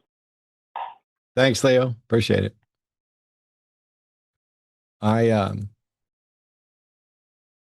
So for example, I cuss a lot. I love it. I'm incredibly fond of it. Not just because I don't cuss like a sailor just because I was a sailor, but because I like fucking with language and I like the reactions that it gets from people. It reminds me of Tim Minchin's The Pope song, where after saying all that stuff and he gets down to it and he kind of wraps it up with like, if you're more offended that I cussed a bunch and shit talked the Pope than you are about what those fuckers are doing, that's the problem. But I can also be professional. I could go to work and not be throwing around obscenities and profanities and all that stuff.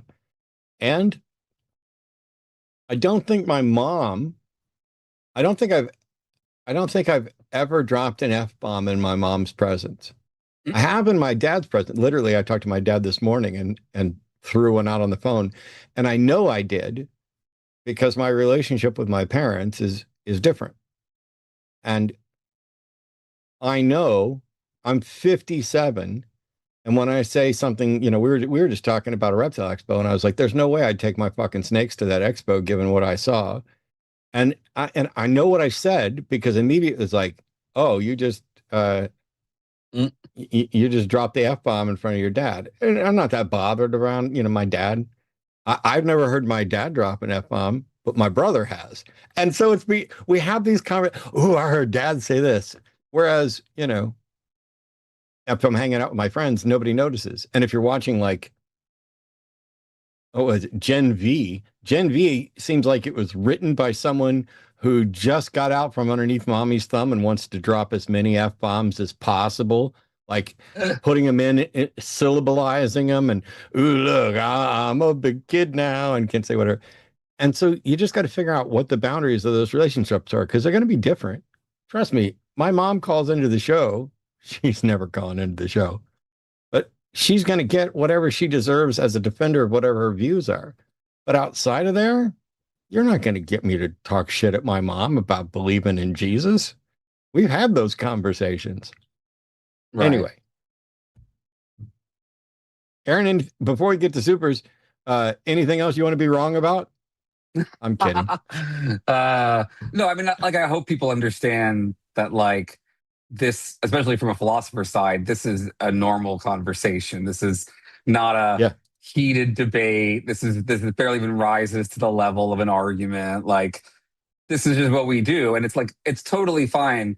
And like you said, we're probably on the same page on 95% of things. If objective morality is real, God wouldn't make it more real, or doesn't need God, or things like that. All those kind of, we just have a different perspective about sort of moral foundations, and lots of very, smart people disagree with me about this. And this is something that I would have been further away. I would have been further away 2.5 weeks ago if it weren't for the fact that Ian and I had a talk. And the only reason I think this matters, right? The only reason that I think it matters because I think it's true. But separate from that, the reason I still talk about this around atheists is because I at least want to disabuse them of the notion that they can't have objective morality if they abandon belief in God, because that to me is part of that immoral non-believer stereotype kind of argument. And I think it does convince some people, unfortunately, that they can act in ways that they shouldn't, because they, are free from morality now, and it's, do what thou will and let that be the only law kind of mindset. You can solve that problem in different ways, right? You're addressing it by saying, I'm okay with constructed morality. That's perfectly sufficient for me. I have a different view, and those are just two different ways to deal with the problem. I just don't want people to slip into a place of radical nihilism about morality because they've abandoned belief in God. It's wild. The trappings of certain aspects of nihilism, probably worse than any conversation about morality. And it's one of the reasons why I love my buddy Chris Johnson, who did the Atheist book and the documentary on it's 100 atheists give their thoughts on meaning and purpose in a life without a God. Because there's no intrinsic meaning in the universe, and it doesn't change the fact that I find all kinds of meaning. We're meaning creators, not meaning discoverers. I think I said that in a back and forth with Britt a couple weeks ago. But all right, we had super chats, and huge thank you to everybody who tuned in and who donated and who called.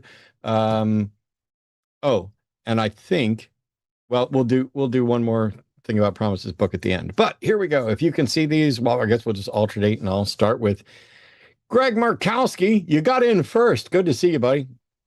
Promise's book arrived in my mailbox a few days ago. Can't wait to read it. Yep, it arrived yesterday. I had already read it. I read it before I wrote the forward. But yeah, I can't wait for more people to read it and get in there.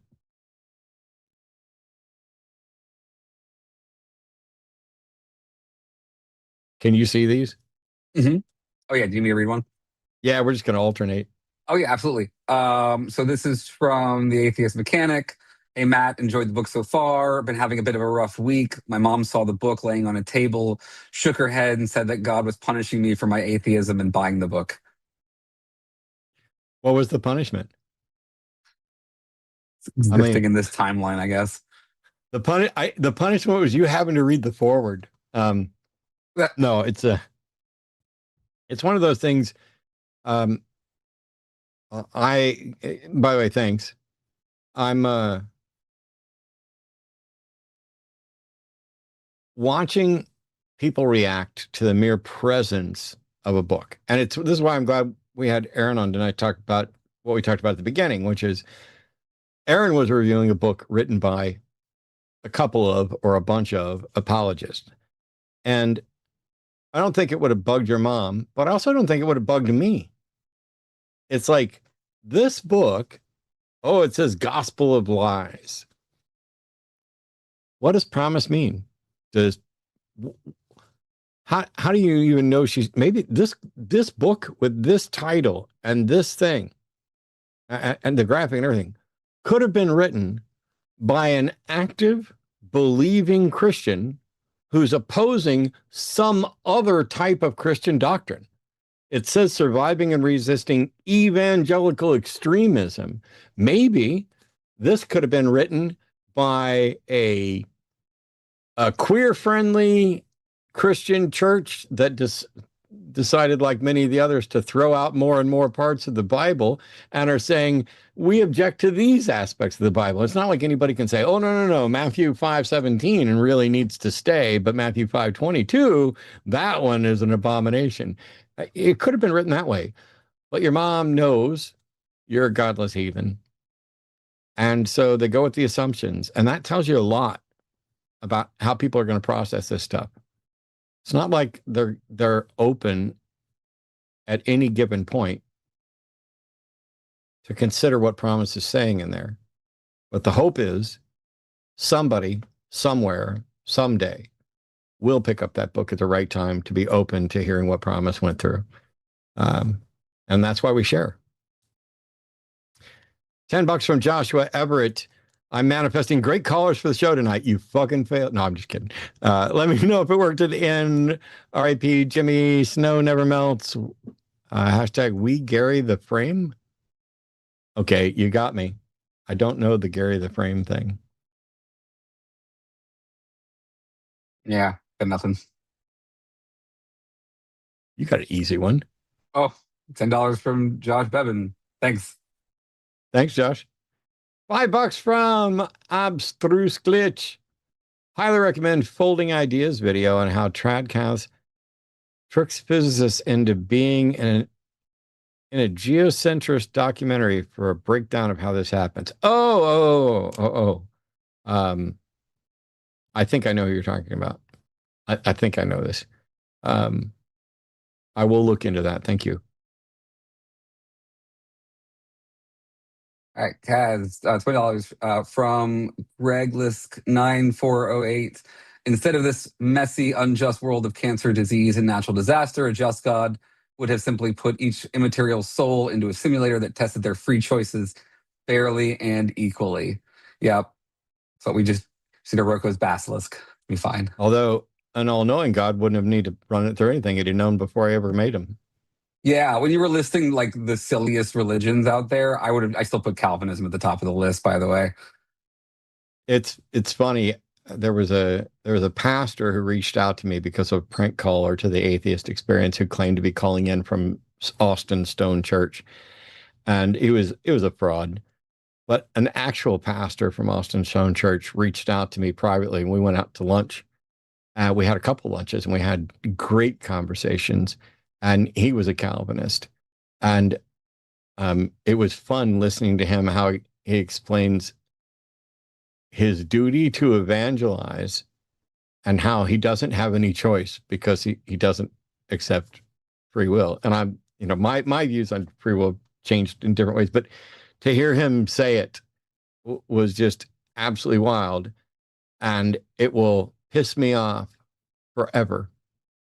And it will act as confirmation that there is not a God out there that gives the slightest fuck about what I think. Because he and I were having good conversations on behalf of his religion. And he left for a mission trip and got killed by an IED. And I never got to see him again or have a conversation.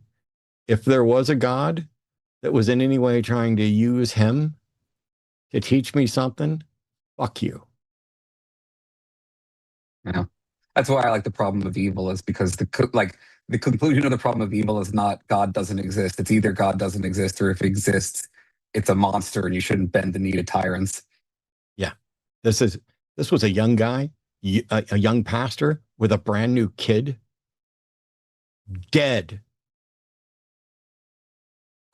I will be pissed about that for ages. We didn't even know each other that long or that well, and I will be more pissed about that.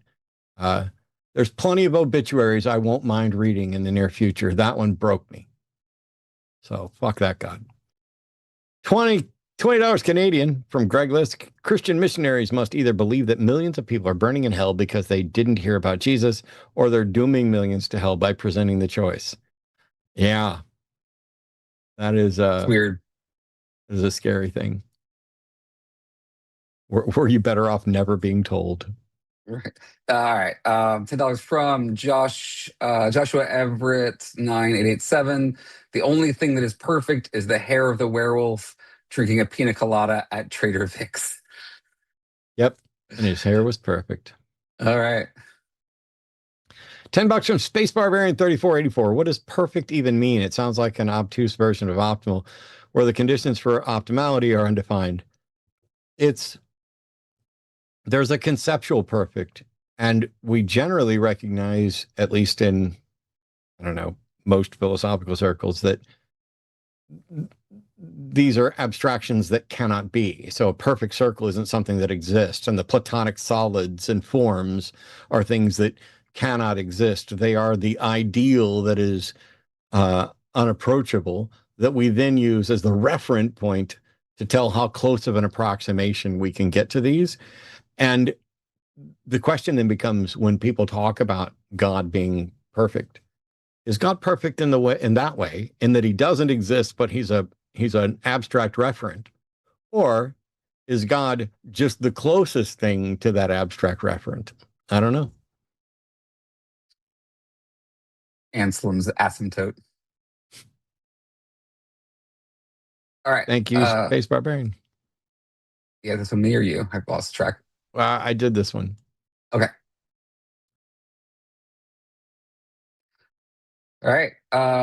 Godfrey Good. Aloha. Please help a brother out. If belief isn't a choice, but one can withhold belief until there is sufficient evidence, doesn't that imply that there's some measure of choice in belief? Oh, I don't want to drag us back to Dostoevsky voluntarism.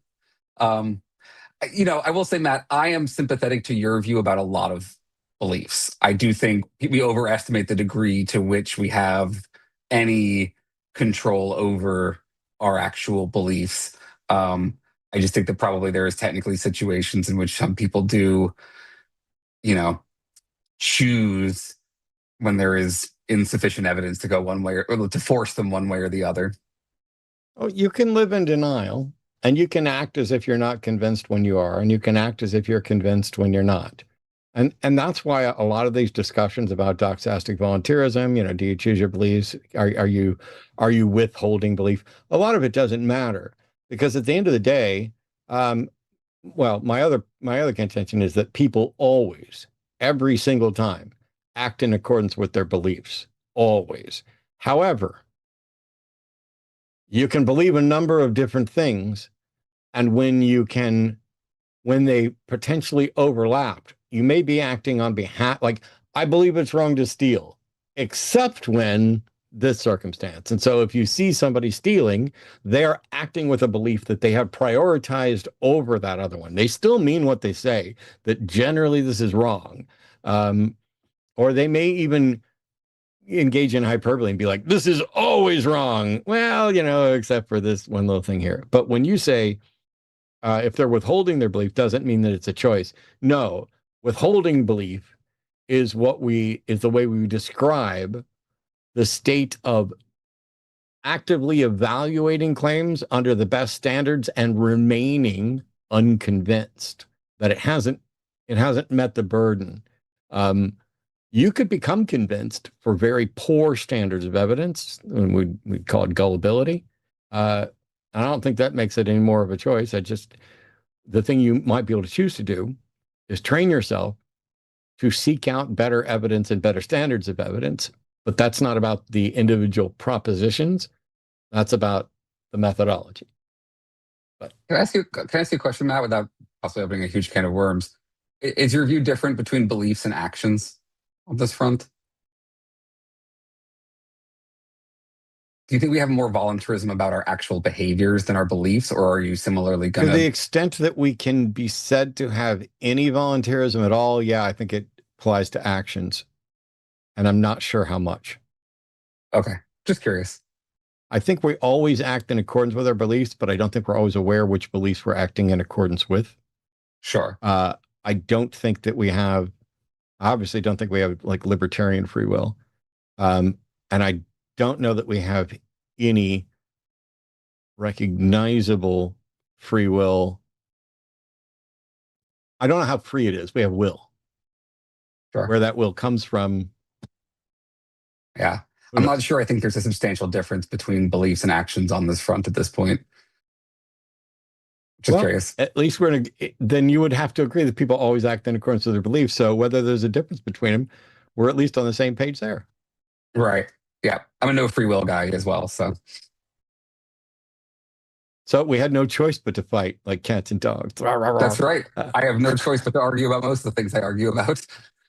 $10 from Joshua Everett. Imagine two opposite sapient moral species that are always antithetical to the other's existence. What's good for one is bad for the other. In the face of that, there can be no moral facts. Sure. I just think there's different moral facts about the different species that derive from more general moral truths that apply to all of them. Obviously, you're going to find your own way to that answer, but yeah. But if there's different moral facts for group A and group B, then how do you resolve the issues where they overlap? So, I mean, think about it like, if you think that causing suffering is bad, let's say, right? Unnecessary suffering is bad. You shouldn't cause it. What causes suffering to humans might be different than what causes suffering to a whale, for example. Oh, right. All right. We'll have to pause here and stick a fork in it because we're gonna go back down there and Arden will kill me. That's fair. That's fair. All right, this one's me, right? Braxton, yep. Ucha. The funny thing is, I have a running gag on my show where I'm terrible at names, and I didn't know that I was going to be tricked into reading names, which is just my Achilles heel entirely. Braxton Uchea, the trans otaku. Already got my book, Matt. Can't wait to read it. Awesome, thank you, Braxton. $5 from One-Eyed Weirdo. I'm still uncomfortable without gods, but I'm more comfortable than I used to be. My favorite atheist meme is smile, there's no hell. All right, $49.99 from Billy Cypus. There was a caller previously who brought up the idea of coming to God when someone gets older or close to end of life. I'd like to call in sometime and discuss that. Is there a show where it would be appropriate? That's a you question. Yeah, I'm thinking. Let's see if we can do it like let's see if we can do it on one of my shows when like Shannon's on. When maybe there's a representative from the Psychotherapy Project, something that gets into more expertise in the psychology of dealing with end of life stuff. And for all I know, I'm about to lose my mind and I've already lost a portion of it. But I have no expertise in that. So I'm just telling you what I think. And so a week when I try to get people on who know more than I do about something every time, and I've been successful. I can't wait till I'm always the dumbest motherfucker on here so that people can be like, why do I still watch that, Matt? Oh, it's because he gets people on who are actually worth listening to. And so if we get people in who know more about end of life stuff from a psychological standpoint and from, a mental health thing, I will look for somebody there. That's a deal I made. Thank you. That one's you. That's me. Okay. $4.99 from Trevor Harold G6P. Thank you, Matt, for your wisdom over these many years. You've changed my life. Have a great evening, gentlemen. That's nice. Thank you. You changed your life. I just talk a lot. $200 from Mexico, Leonard Salt. Thanks for the call, and super thanks for the call screener too for getting that last call in. Yeah, and by the way, that was Arden, because on my screen, what I saw in call in studio was a disconnected call, and it didn't actually appear that way. That was my brain misunderstanding what was actually on the screen and her scrambling to be like, "Hey, dumbass, you aren't done the way you thought you were." So kudos to Arden. Kudos to our moderators and to our call screeners as well. You guys, y'all wind up making my show work better than I ever could, and I couldn't be happier. $5 from Melatonin Ale. I started reading Gospel of Lies yesterday. First book that I actually read the foreword, 10 out of 10. Well, thank you. All right, $5 from Master Builder 3232. The God of the Old Testament rather forces Ezekiel to eat cow shit rather than stop all evil. He must be the real devil. It's weird. That's fair. I tell you what I'm going to do. I'm going to open Promises book to a random page. And I'm just going to read a couple paragraphs out of here. As it's not going to be from the forward. You don't have to worry. I'm not going to do that, but we'll just go to right there. Don't fall for the fallacies. This is page 145. To have a productive conversation when it comes to things as universal yet as personal as politics, philosophy, and religion, I believe certain values must be maintained throughout. These include 1, the value of what is true, 2, the value of communicating clearly and honestly, and 3, the value of attempting to understand what the other person wants to communicate. One of the biggest stumbling blocks to any of those 3 values is logical fallacies. Failures in reasoning. You may be well versed in what logical fallacies are and how to spot them, while others may be learning about them for the first time. Regardless, I find it helpful to refresh yourself on different logical fallacies, often in order to train yourself to recognize them when they come up, whether in your own argument or in an argument being made against you. And then she goes through and lists some of them. This isn't just a how I found my way out. This isn't just a here's a bunch of arguments. This is someone who made their way out of some terrible views. Someone who was raised from birth to think they were wrong, they were bad, and that it was a good thing they were bad. That's kind of how she starts off. And she goes through and bravely gives you the tools that helped her. And I can't wait till we get to do more shows together. I'm excited. My copy of the book's here. Aaron, thanks a metric fuck ton for coming and hanging out with me tonight. We'll have to do it again and dig in on some moral stuff. Where can people find you?